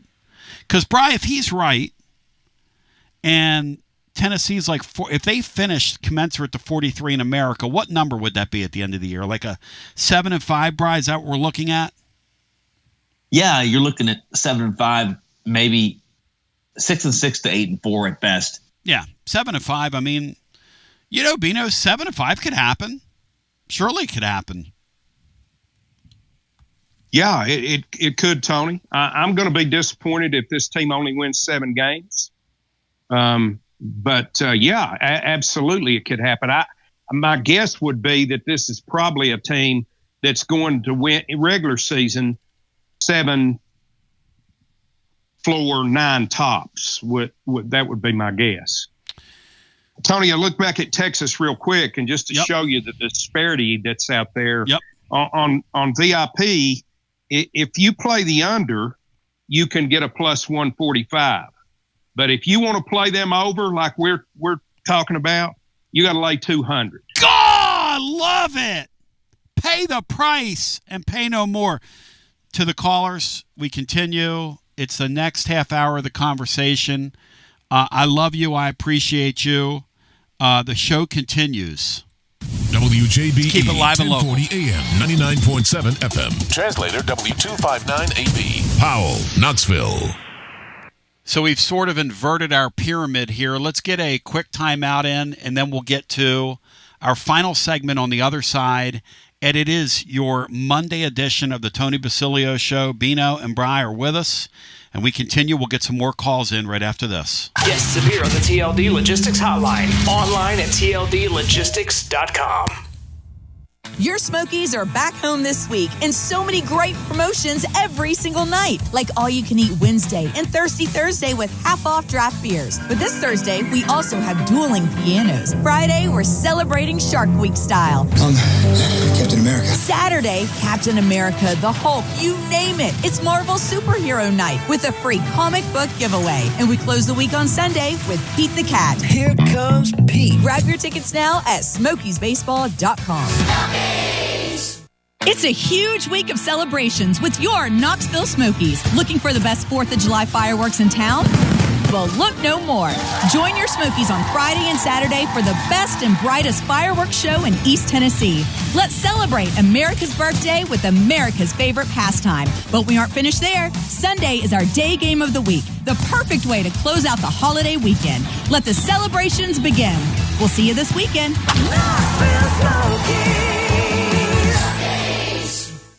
Whether it's baseball, football, softball, church groups, or schools, if you're raising money, do it with locally roasted grade A grounds coffee. I'm Billy Miller, a Vol alum and Knoxville native. You keep 40% of sales, and we donate 5% back to our East Tennessee community.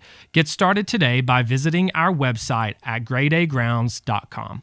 Since 2001, Pipe Wrench Plumbing, Heating, and Cooling has been the trusted and preferred name for over 70,000 Knoxville locals. Looking for expert plumbing services and HVAC services, including repairs, replacements, or maintenance. Voted Best Plumber in Knoxville and one of Knoxville's best HVAC companies 7 years in a row. Pipe Wrench is a fully licensed mechanical contractor and committed to excellence and craftsmanship, so you can trust our certified experts to go above and beyond to meet your plumbing and HVAC needs, no matter what problem arises. We also make it easy with transparent pricing, free on-site estimates for replacement, and free second opinions on repairs. And if budgets are tight, we offer flexible payment plans including 0% financing with credit approved. Be sure to ask about our 10-plus year warranties that are 2 times longer than industry standards, so you don't spend a cent on unexpected costs in the future. So call Pipe Wrench at 865-264-8090 or look online at pipewrench.com to schedule your appointment today. And as always, same-day service guaranteed, or the visit is free.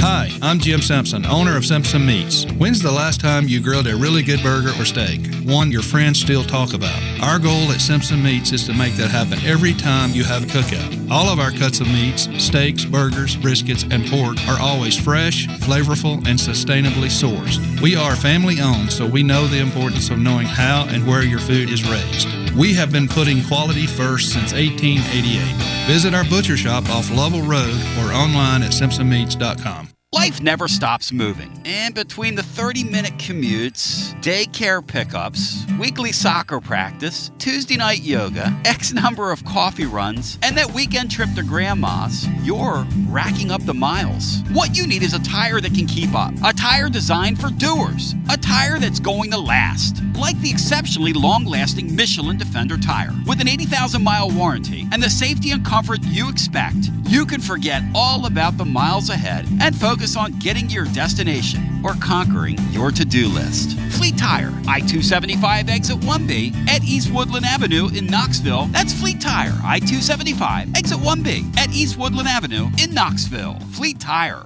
Basilio here for Budget Transmissions. TGMD, the great Matt Dixon, took his Ford Escape to budget, and like our Gold Bullet back in the day, it was a total mess. And now, Matt's back in the game. He's got a new transmission, axle, wheel bearing, both radiator hoses, engine mounts, coolant hoses. I mean, his Ford Escape was about to escape to the junkyard, but he didn't begrudge it. He took it to budget, and now he's on his way back to Omaha. Budget Transmissions, over 30 years in business, conveniently located in Bearden. All extended service contracts are honored. A gold certified Repair Pal member. 865-584-4391. 865-584-4391. Budget Transmissions. Don't begrudge it. Take it to budget. Hey there, Basilio family. Jennifer Morris here with Keller Williams Realty. The countdown to fall football is on. Is your fall plan missing the perfect home to watch the Vols make another playoff run? If a new view is on your game day checklist, I'm ready to help you find it. Don't wait until kickoff. Give me a call today at 865-694-5904 or visit my website at nextmovesmokymountains.com. That's nextmovesmokymountains.com, and go Vols. Tony B here with the great Zakai Ziegler for Advent. Hey, whoa. Tony, I got this. Hey, Tennessee, it's Easy here. Next time you have an electric issue at your home or business, call my friends at Advent Electric. With offices in Knoxville and Nashville, it's Mama's Easy approved. You heard it from the most electrifying player in the league. Call the service professionals at Advent Electric, 865-588-0631. Online, adventelectric.com. Tell them ZZ sent you. It's always magnificent. Mondays on the Basilio Show, presented by our friends at Fleet Tire. I-275 exit 1B at East Woodland Avenue in Knoxville. Fleet Tire, I-275 exit 1B at East Woodland Avenue in Knoxville. And now, back to B. So for folks catching us, as you catch us, we got a late start today. So thank you to everybody for bearing with us. And I put a tweet out saying no show today because we got knocked off for the first half hour. We were sitting here in the dark at the Mears studio. And then our local utility, shout out to our friends at KUB, they got us up. They estimated that we wouldn't be up till later in the afternoon, and they fixed it right away. So shout out to them. Shout out to Laura, who came down here literally in the pitch black dark and fixed everything. And because the way this thing works is we have battery backup stuff, but it's pretty rudimentary, and isn't designed to keep us on for a long time. And so at any rate, thank God it's never happened to us, during football season, and specifically during one of our post-game opportunities. I suppose that it could, but it never has. So let's go back to our phones. And it's hard to believe, but this is our last month without a Garza law, either fifth quarter fan reaction, basketball overtime, baseball extra innings. Shout out Willie D. Heflin. Bino's been mentioning, we've been talking about these totals, but shout out to my friends over at VIP Play. I was bragging on their odds maker, Robert Kowalski, and just to show you kind of how they are, I reached out to him and said, hey, here are the matchups. Put them together for me. Big Ten versus SEC. And Bino, we ought to talk those out one day because I haven't really even gotten into it on the air. But the bottom line is with VIP Play, here we are in the summer. Wimbledon's going on. Great place for you to bet. They've got 200-plus leagues for you to bet on. Numerous bet types. You've got props. You've got options. If you've got a bet in mind that you can't find at another sports book right now, reach out to Killer Kowalski and say, hey, let me get some action here. As the great Elton John once said, on Saturday night's all right for fighting. Go claim your VIP Play welcome bonus.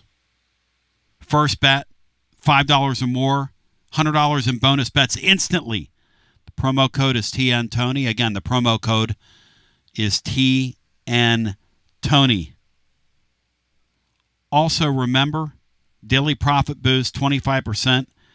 Major League Baseball parlay profit boost, 3 picks or more. Also, NBA Summer League to bet on. I saw where Dalton Connect the other night played 24 minutes and only had 2 points or 4 points. Not good, but I don't know if he thought he'd be back in the Summer League this summer, but he's back in the Summer League this summer. And I didn't see how Bronny James did, but here's the deal with VIP Play. Everybody gets treated like a VIP with VIP Play. And Bino's been on the app referencing it all day today. It's world-class. That's a world-class betting experience you're going to have over at VIP Play. Shout out to VIP Play, Will Heflin. Shout out. If you have a gambling problem, 800-889-9789, 21 and over and located in the state of Tennessee to place a bet. So I go back to the phones. 865-200-5402. Beanstar has been talking about the concept of these totals and then the juice and what you got to pay for each one. Hey, Bino, do me a favor. Tickle up Alabama and give me the parameters of that bet as we go back to the phones. I've got a funny feeling, and maybe I'm putting a kiss of death on them. I got a feeling Alabama's going to make the playoffs this year and go 10-2. I wish that wasn't the case, but I have a feeling that's going to happen, and I have a feeling that the Simpson kid's going to be good enough for them for that to occur.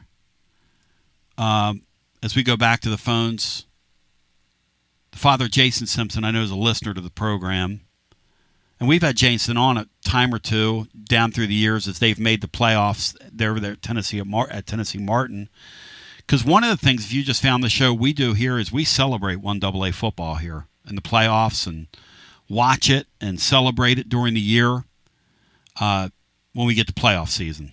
Hello and welcome in. And I remember that one year, Bri, was it 2 or 3 years ago, Bri, they made a run and got beat by they had to go out to Montana, I think. Lost in Montana, yeah. It's quite one a of the scene. Montana teams beat them. Yeah, it was quite a scene out there. They played out in the snow on a Friday night. That looks like you got to be pretty dedicated to the action. And if Alabama can't make a 12-team playoff for the second year in a row, Kalen DeBoer's seat's going to get very uncomfortable quickly. The thing about Kalen DeBoer, though, is he's recruiting like an absolute world champion right now. And the guy at Florida is recruiting really well, too. So those guys are ripping it up on the recruiting trail. Hello and welcome into the next call. As Tennessee's taken a step forward in recruiting as well. You are on our final segment here. Welcome in. Hey, Tony, Rob, and Dallas. Hey, Rob. Good to talk to you. Hey, you too, man. How was your fourth? Brother, it was a great fourth. Had a chance to take in some fireworks with my lovely. And then spent the rest of the weekend in Nashville and saw some footy. So it was a lot of fun. Do you ever get out to the footy down there in Nashville or in Dallas? Do you ever get out to any FC Dallas games? No, but right where I'm living, they're building 4 soccer stadiums for the World Cup, and they're going to have teams play or practice facilities down here for those. So we're pretty excited about that. I didn't realize that. So that's going to be like a launch site for when the World Cup gets here. Because I saw last night that Mexico and the USA played down in Houston, and that was quite the scene. And I think they're going to host in Houston. What did I see, Bryce? 7 events or 8 events, and then next year Philadelphia is. I'll tell you this: next year I'm spending the month of July in Philadelphia because they're getting the World Cup there, and they're getting a baseball All-Star game, and I just want to be in the vicinity when that nonsense is going on. But that World Cup's going to be a lot of fun next year on our continent. That's going to be a lot of fun. Oh yeah, we have at AT&T. They're going to do 9 World Cup games there. Wow. Yeah. Wow, that's cool. Hey, here's some fireworks for you. So I heard the question asked, what was Josh Hoppel ranked out of high school? So I jumped online and started looking. Yep. He was unranked. He didn't have any stars, no stars. But he did some really great things in high school in South Dakota, which he was like one of the best players in the state, and that's how he ended up at, I think, South Dakota State, that Division II school, whatever it was. But, yeah, he was unranked. No, he came from a junior college. Brian, what junior college did he play at? Do you remember? He didn't play 1AA ball. I think it was something Snow Junior College in Utah. And he blew up. He blew up in junior college ball. But that's interesting. I'm going to have to look that up and see if he shares that distinction with this quarterback. That's even more reason to believe. He'll be able to reach a quarterback like that if so, because he understands what the road he's been on. That's even more reason to believe, man. That's synergy right there. I want to swallow whole what you're selling me, Bino. Do you want to swallow that whole that Josh Heupel had 0 stars by his name, Beanstar? Yes, I want that. Yes. No mention of there we go, star ranking coming out of high school. He did. He was recognized as the state player of the year in South Dakota. Yeah, I can imagine how many state players of the year in South Dakota in all these sports. Like we were talking with the Phillips kid, the pitcher from Tennessee, who's going to be drafted next week, hopefully highly. And he was talking about, trying to play high-level sports in a less populated place like that. It's hard to find a game, I would think, for a lot of those guys. Yeah, I don't know what level of high school football we have up there in South Dakota. I mean, down here in Dallas, they air on live TV the high school games. So there's people that move here just so their kids can play high school football down here. Well, I was with a guy over the weekend who knows intimately what they're doing at SMU within the confines of their program. And I would not sleep on SMU in these sports in the next 5 years. I would not sleep. They're going, shall we say, they're bellying up to the bar, and they're going all in at SMU. Hey, the last time they paid everybody what they were worth, they were pretty dang good. Buying Trans Ams for running back. SMU's in North Dallas, man. It's in Highlands. That's where big money is. I mean, there's a lot of boosters there. Yeah, this fellow was telling me a story over the weekend of being at one of their deals, and one of their guys stood up at this deal and said, "I'm sick of getting our nose rubbed in it." And he thought, "Who's rubbing your nose in it? What are you kidding me? You guys are SMU. You got more toys and more money." You know, I didn't realize that that's only a school of like 6,500 students. I didn't realize it was that small of a place. All right, it's gorgeous. You should see the campus. Really? Oh, yeah. It looks like a movie set. I mean, it's beautiful. Because I know TCU is a huge place, which is like in the Metroplex, right? That's like apples and oranges comparing those two schools, right? Yeah, TCU's over in South Fort Worth. You got to drive through some stuff to get over to TCU. Yeah. Yep. But SMU. You kidding me? It's sick. Stupid. Yeah, I would not rule them out here going forward out of the Big 12. And Bry brought something up. Bry, share with him, because that's really their league. The Big 12 is now almost like a Dallas-based product. What were the thing about the win total, Bry? You were telling me off the air about the Big 12, Bry? Yeah, SMU is in the ACC. The Big 12 win total is the highest total for any team. 3 teams: Arizona State, Texas Tech, and Kansas State, 8.5. How about that, my man? Those teams are all expected to beat on each other this year. Wow. 8.5. I'd take the over. On somebody. Yeah. How about me forgetting that SMU's in the stupid ACC, which is a mistake we all make, by the way. Everybody does that all the time. You cannot keep track of what league is what team and what. It's the most idiotic thing in the world, Bino, that they're in the ACC, along with who are the 2 West Coast teams in the ACC? Cal and Stanford. That's about the most idiotic thing I've ever come out of my mouth, which is saying something. There's only 7 oceans in the world, and the ACC covers 2 of them. And if they could figure out a way to get a team in Bombay, Bry, they would do that. I wonder if they get to keep their airline. Oh, hey.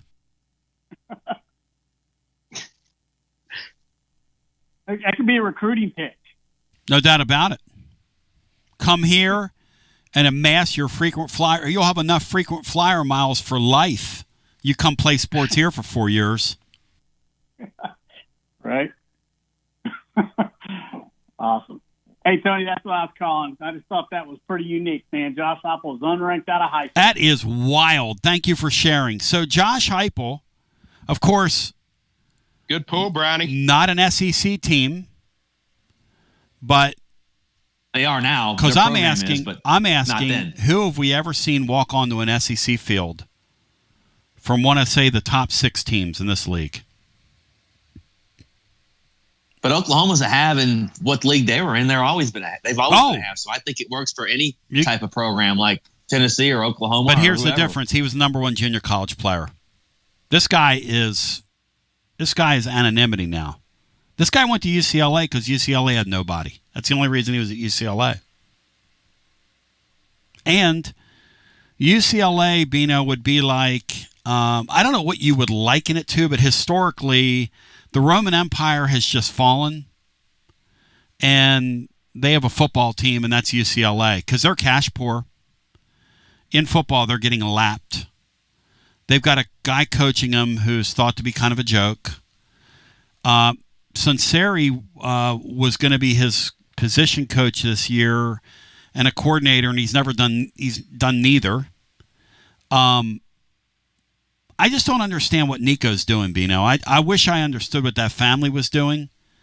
Imagine if you would have told Nico's family, okay, here's what you're going to do. You're going to trade places coming in the last season. 1 year from now, you are going to trade places with the guy that's over there at App State right now. This is what how you're going to be thought of. You're going to trade places with him. you're going to make a quarter of the money net, not gross, net, that you thought you were going to make. And you're going to be at UCLA, where the coach just stood up on a podium and said, my name is Foster, Coach Foster. I coach at UCLA, and we're in Los Angeles. Now, that's pretty damn hard to believe, Bino. You stop and think about that for a second. That's pretty damn hard to believe if we would have rewound the clock a year ago. That's hard to follow up, and that's hard to beat. Yeah, and it kind of takes away the thought that a lot of people had that Nico was running from the supporting cast on this roster. Had he gone somewhere else, maybe I would buy that. That's right. But he's gone to UCLA, and there's no way they've got as good a roster as Tennessee. No way. That's right. It's just, it makes no sense other than just thinking that they could extort some extra money and finding out they didn't have the opportunity and just leaving in the hub. Pride, arrogance, greed. Yeah. Pride, arrogance, greed. And then a nutty father. Tony, I've got the Alabama numbers when you want them. Hit it. If you play them to go over 9.5, you have to lay 125. If you play them under 9.5, it's even money. And to your point, if you play that you think Alabama's going to make this year's playoffs, you have to lay 200. So that belief is they're making the playoff. The belief is they're making the playoffs, yes. To the phone we go. Hello and welcome in. You are on your Monday edition of the Tony Basilio Show. Hi. Philly. I heard you. I heard you knocking, but you can't come in. Hello and welcome in. You're on the air. Tony B. Yeah, welcome in. Hey, it's Richard. Hey, Richard, welcome in. Good to talk to you, buddy. Fine. Yes. Hey, so you was down in the big Nashville town this weekend checking a little soccer out. I glad to hear that. Hot as Hades there, brother. What hotel did you stay at? We were way up on the north side. We didn't stay in the down. I don't get in all that mess, Richard. I'm too old for that stuff. Too much to stay where Nashville, the crazy people are. You got that? Yeah. I'll let the bridesmaids run around down there, man. Yes, and believe me, there's plenty of them, but they just continue to open up more restaurants and places and bars and everything else, Tony. It just it never stops. You know, Kid Rock just opened up his own version of his own restaurant. You know, he always had a bar, but he just opened up one of his high-end restaurants in downtown, and so it's getting a lot of good feedback and stuff. But yeah, people just keep building and growing, and I don't know if it's ever going to quit around there for quite a while. So not the Nashville you grew up in. Hey, it's not the Nashville, Richard, that you came of age in. That's for darn sure. Oh no, man, Tony. Oh, I've been there my whole life, and so yeah, I've watched it go from being the Grand Ole Opry and Hee Haw to what it is today. So definitely much different. But I'm glad you had a good time at the soccer game. I actually have never been yet to a game there. My family is gone. My daughter-in-law, her company has boxes there, and she gets them all the time. So there's a group of them that go to the soccer games, and they absolutely love it and talk about how much they love going. And, you know, they're not huge soccer people till they actually got a chance to go to this event, and now they really like soccer because and like I said, in Nashville, the crowd's always into it, and it really is an event. So I know I need to get out there to a game. You'd really like it. They do an excellent job with the game presentation, and I guess the backstory on Saturday is that the Philly team that I cheer for was leading in the standings coming in, what they call the supporter shield. So they were number one team in the entire league coming in.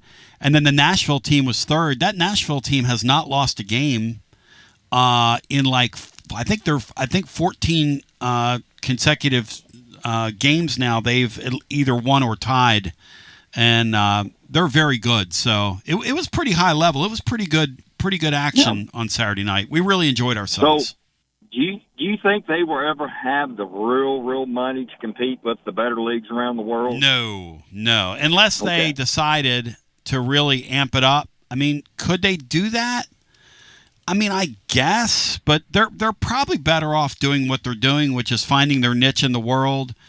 And because the guys that play in that league make several $100,000. Some make north of $1 million. Some make a couple million. But it's not the crazy money that's changing hands around the world. They're still kind of a seller league, which means when they get their hands, like the Union have a 15-year-old kid that played the other night. It's the youngest kid they've ever had start a game, and he was not ready to do it. But he already belongs to an English Premier League team, and they've already sold him for like, I want to say $35 or $40 million. And Richard, if you find a couple guys that go through your academy and you're able to sell them off for big money like that, you know, you can pay for your payroll for several years and put a good product on the field. Oh, I know. I tell you, until you really investigate, people don't realize that, you know, overall, Major League Soccer at the best of the world is those guys are paid more than any other athlete in the world. Oh, it's crazy. And, the guys at the top of that deal, it's nuts. Yeah. Yeah. So, hey, interesting conversation over and under, and the conversation on our Joey football. Hey, we can't forget, you know, the number one pick in the NFL draft was a zero-star coming out of high school, Tony. Nobody knew who Cam Ward was. He was an afterthought. And so he ends up being the number one overall pick in the NFL draft. And by here in Nashville, it'll be interesting to see what happens. What kind of pro is he going to make, guys? What do y'all think? Vino, what's your sense of Cam Ward? When I first looked at the group of quarterbacks, I thought he was the one that had the best chance to be a solid NFL quarterback. And then I think I soured some when I watched him stand on the sideline in that bowl game. But I know that's just the fan in me. You know, that doesn't mean he's not going to be the player that I thought that he would be. But I don't know that I want him leading my team. What are you hearing down there, Richard, from your people? And what are folks saying about this Ward kid? Now, all the news coming out of camps is that he's everything they thought he would be. They think he's an outstanding leader. He's all 100% football. He doesn't care about nothing else. He doesn't care about commercials or anything. He's just eating and sleeping football, and is going to try to prove everybody wrong that why he was the number one overall pick. You never know. I mean, until you get out there in that level, it's kind of like you said in major college football. They can be the most highly rated kid coming out of high school. You just don't know until you go up into this next level of sports that just really do they have it. And it's the same in the NFL, because the NFL is full of mediocre quarterbacks just because the NFL can't find good quarterbacks. That just tells you how hard a position it is to play. So that's why I don't get on coaches. I'm not like negative. I'm not going to sit there and say Heupel can't evaluate quarterbacks. I mean, come on. Every college coach in the history of the game has had many busts at quarterback, because you just can't evaluate them completely until they get into the live fire, man. So, and it's got to be today. It's got to be today harder than ever, because a lot of what you see now is 7-on-7 stuff, which isn't football, and then you're not allowed to hit in camp anymore, so I can't really see what you have at any of these levels.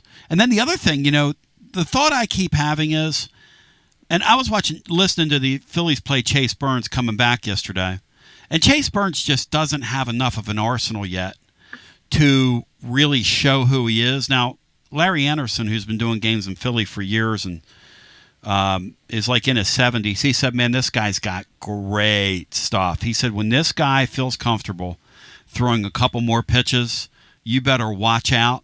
But he doesn't belong there yet, Richard. And Cam Ward doesn't belong on an NFL field yet. But everything is so sped up these days. And I just wonder, with the sped up nature of this, for what? Why? Why do we have to speed everything up these days to this point? Because of the amount of money that's spent on all this sport now, and all of it, and fans demand it. And I think it just trickles on down to the coaches. They're under such pressure, and so they just start throwing these guys to the wolves so quickly, and it's just the way it is in life. Everything's a microwave meal today. It don't matter what it is in the world, business, food, sports.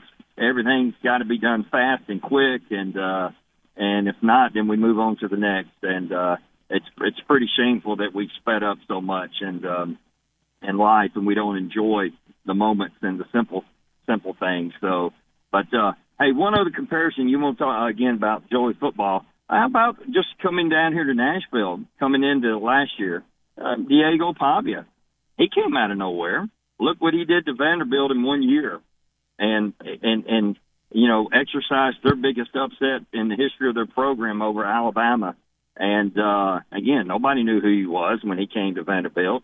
And I can tell you this, Joey football has a much better arm talent than that kid has, but that kid has a lot of moxie and plays the game with all heart. And if Joey football plays with the same heart and moxie that kid plays, and with Heupel and his better arm talent, who knows what he can do, Tony? You just don't know. Absolute onions, brother. Hey, thank you.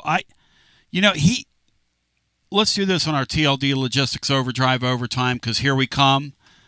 To the radio listener, I love you. I appreciate you. Peace. Have yourself a great day. Be blessed. WJBE 1040 AM 99.7 FM. Translator W259AB. Powell, Knoxville. Let's look Pavia up, y'all. Yeah, that's another one, Tony, that Rusty had given me. That I wondered, did he go JUCO, New Mexico State, and then Vandy? Yeah, he did. Let's find him. Online see what he at was. tldlogistics.com. Diego Pavia, high school ranking. I tell you the thing I like about that Pavia guy. And now let's go to the guys with today's edition of TLD Logistics Overdrive Overtime. His stones, okay, drag the ground when he walks. And, I just never got that from Nico. And you don't want to encourage people to be what they were. Diego Pavia coming out of... All right. Wow. He might be a zero-star player, because as a junior college kid going to New Mexico State, he was number 206, quarterback number 3, but a two-star quarterback. As a high schooler, let's see what they have for Diego Pavia. He came from Albuquerque, New Mexico, and he had to be let's see if we can find the rankings for his year. He had to be way off the beaten path. Beanstar, what'd you think about today's show? I thought it was a lot of fun, Tony. It's good to kind of get into the nitty-gritty of college football, which, as you mentioned, it'll be on us before we know it. Yeah, and anything that gets me away from the Yankees right now, I'm good with. I was thinking about you over the weekend. There is nothing in sports more miserable than when your team is scuffling like Bino's club is right now. So Diego Pavia, coming out of high school, was listed at 5'10", 170 pounds. Where do I sign up for that? He does not have a number next to his name. Again, he's not a guy starting for a half team, which is what I'm looking for. I'm sure Vanderbilt's had guys that have been zero-star quarterbacks that have started started the season for them even, I would think, Bino. I would think that's happened before, even before last year. And we're going to see more of it going forward. And the reason we're going to see more of it going forward is this thing's a meritocracy now. Now, I don't know if Joey Football has gotten here by way of the meritocracy. I think he's gotten there by way of the fact that Nico got out of line and somebody had to get in line, and it became which even makes it a better story in my mind. Tennessee has no idea whether or not this kid can play. They have no idea. We don't have any idea whether or not this kid can play. The entire apparatus around college football is really rooting for this kid, though. That's a fair and safe assumption. And if he walks on that field against Syracuse and it looks like he can function, he will be a cause celeb in the early part of this season. Joey Football is going to be a cause celeb in this deal. But Diego Pavia is a zero-star player. It's a good example of that. He does not have anything in the class of 2020 by his name. He's a zero-star player. He does not have a 247 player ranking nor composite. His list of colleges, well, here's what it says about him. Pro-style player, 5'10", 172 pounds, Volcano Vista. Where do I sign up to go to Volcano Vista, Bino? Where there's, Volcano Vista, easy for me to say, in Albuquerque, class of 2020. 247 sports, 0 stars, not ranked. 247 sports composite, 0, 0, and 0. Crystal ball prediction for him, colleges. There is 0 prediction. There's nothing there. And college list, there is no interest from anybody in him. But he did send in a brochure because his hand size was 9.5 inches. His wingspan was 72 inches. And he was 5'10 and a half. Diego wanted to get that 5'10 and a half in there and 172 pounds, Bino. I'll say this about Diego Pavia. The guy weighs 172 pounds, and about 170 of it is testicular, the way he played last year. I wish Nico still doesn't quite meet your criteria, Tony, because you did say for a half in this league. That's correct. You did say for a half in this league. But if Joey Aguilar plays anywhere close with the savvy and the precision that Pavia did, sign me up right now. I think that is the most well-put thing in the world, Beanstar. That is absolutely beautiful. If Joey Football, who, I'm going to tell you this, I think he does have the skill set of confidence that Pavia guy has. The one advantage, and you would be being disingenuous if you didn't say this out loud before you try to annex Pavia's success, the one real advantage Pavia had, just thinking about it offhand, is that he came to the league with his entire apparatus from New Mexico State. And and the coach at Vanderbilt was smart enough to plug him in. Clark Lee was smart enough to say to those guys, hey, guys, I don't have the answers here. So what we're going to do is we're going to let you guys take the offensive side of the football. So Jerry Kill, bring your people in. Bring your coordinator with you. Bring your quarterback with you. And let's see if we can make this thing work. A little bit of a Hail Mary, but work it did. For their level, it greatly worked.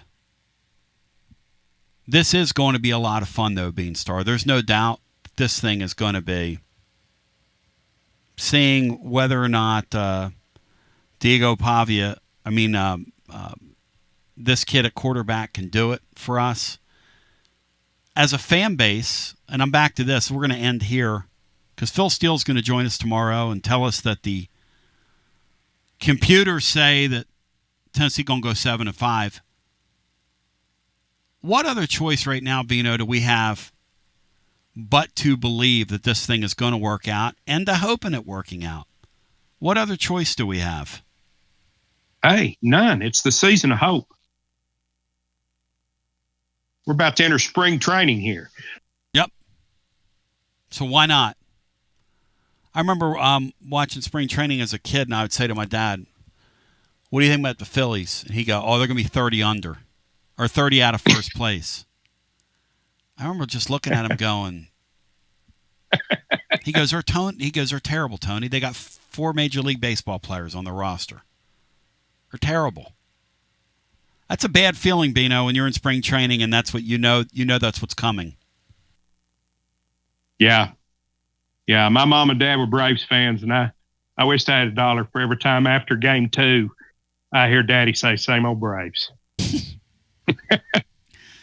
On the way out, Beanstar, do your Yankees, do they get it together here, or are they going to spin for a while? What's going to happen with them? I think they'll get it together, Tony. But if they're going to play for anything significant, they absolutely have to get a third baseman and move Jazz back to second, and they have to get a starter. The problem is everybody that's going to come to them they're going to want Spencer Jones, and they're going to want the Lombard kid.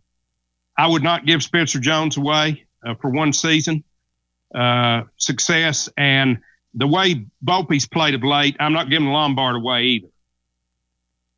Well, the other thing about baseball that's interesting is because the deadline, we're getting ready to hit the All-Star break, but we're way over the first half line. But the next line of demarcation in the sport is that trade deadline, which happens at the end of the month. Yeah.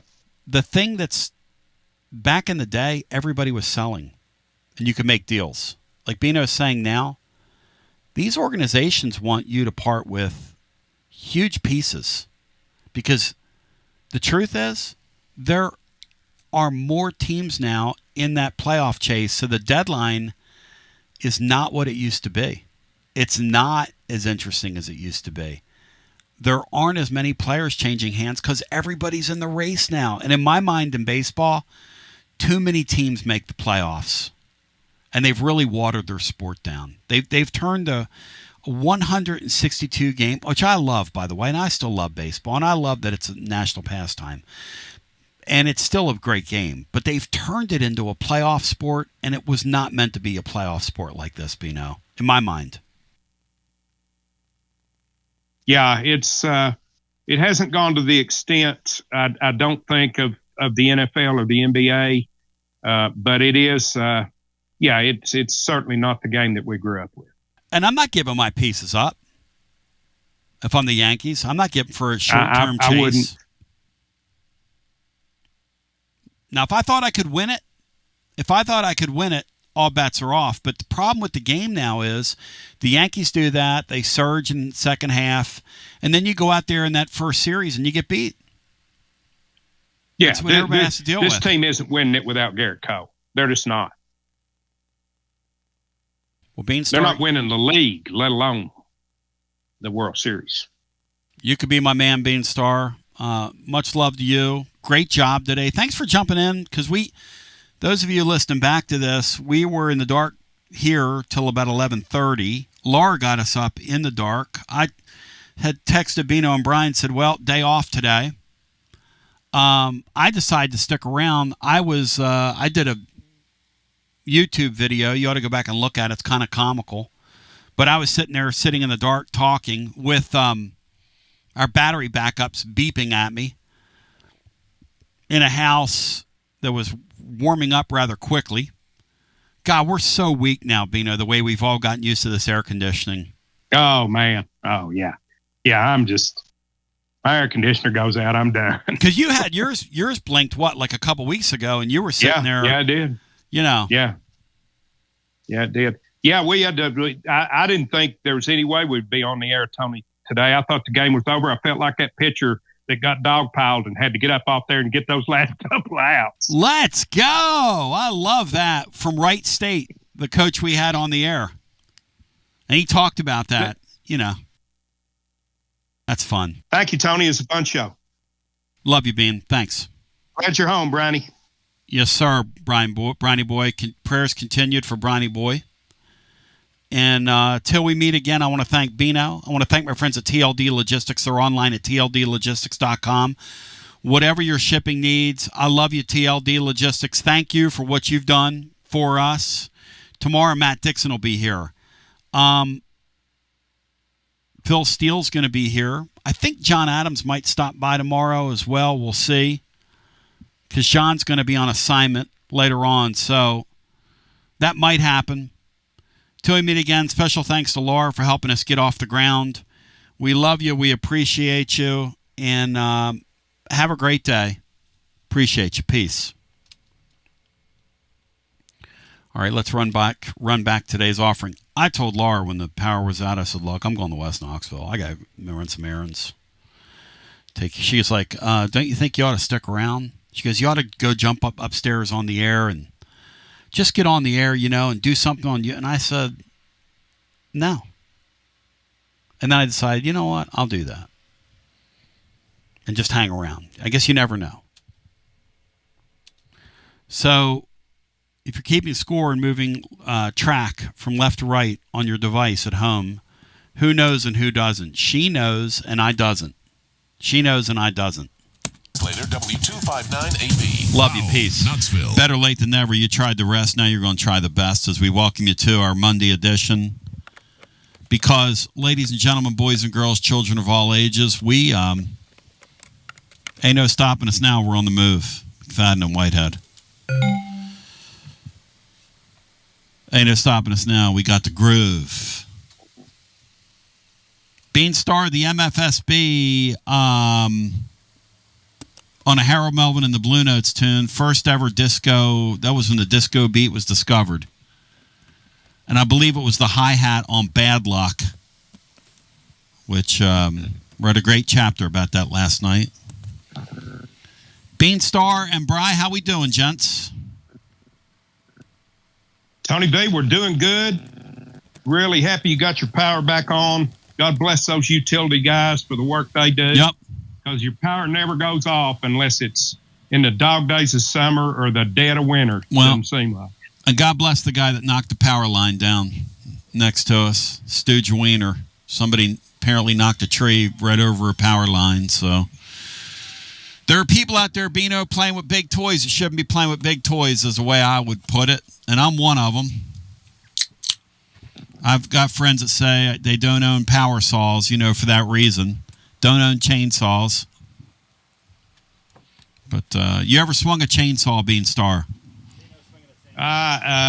Just a little bit, Tony. And it was a training session my wife was giving me. And what did you think of it? She decided after one training session that she'd probably just continue to do that herself. I had some waders went down into a stream and tried to clear a creek bed behind my house. And the water got in my waders while I had the chain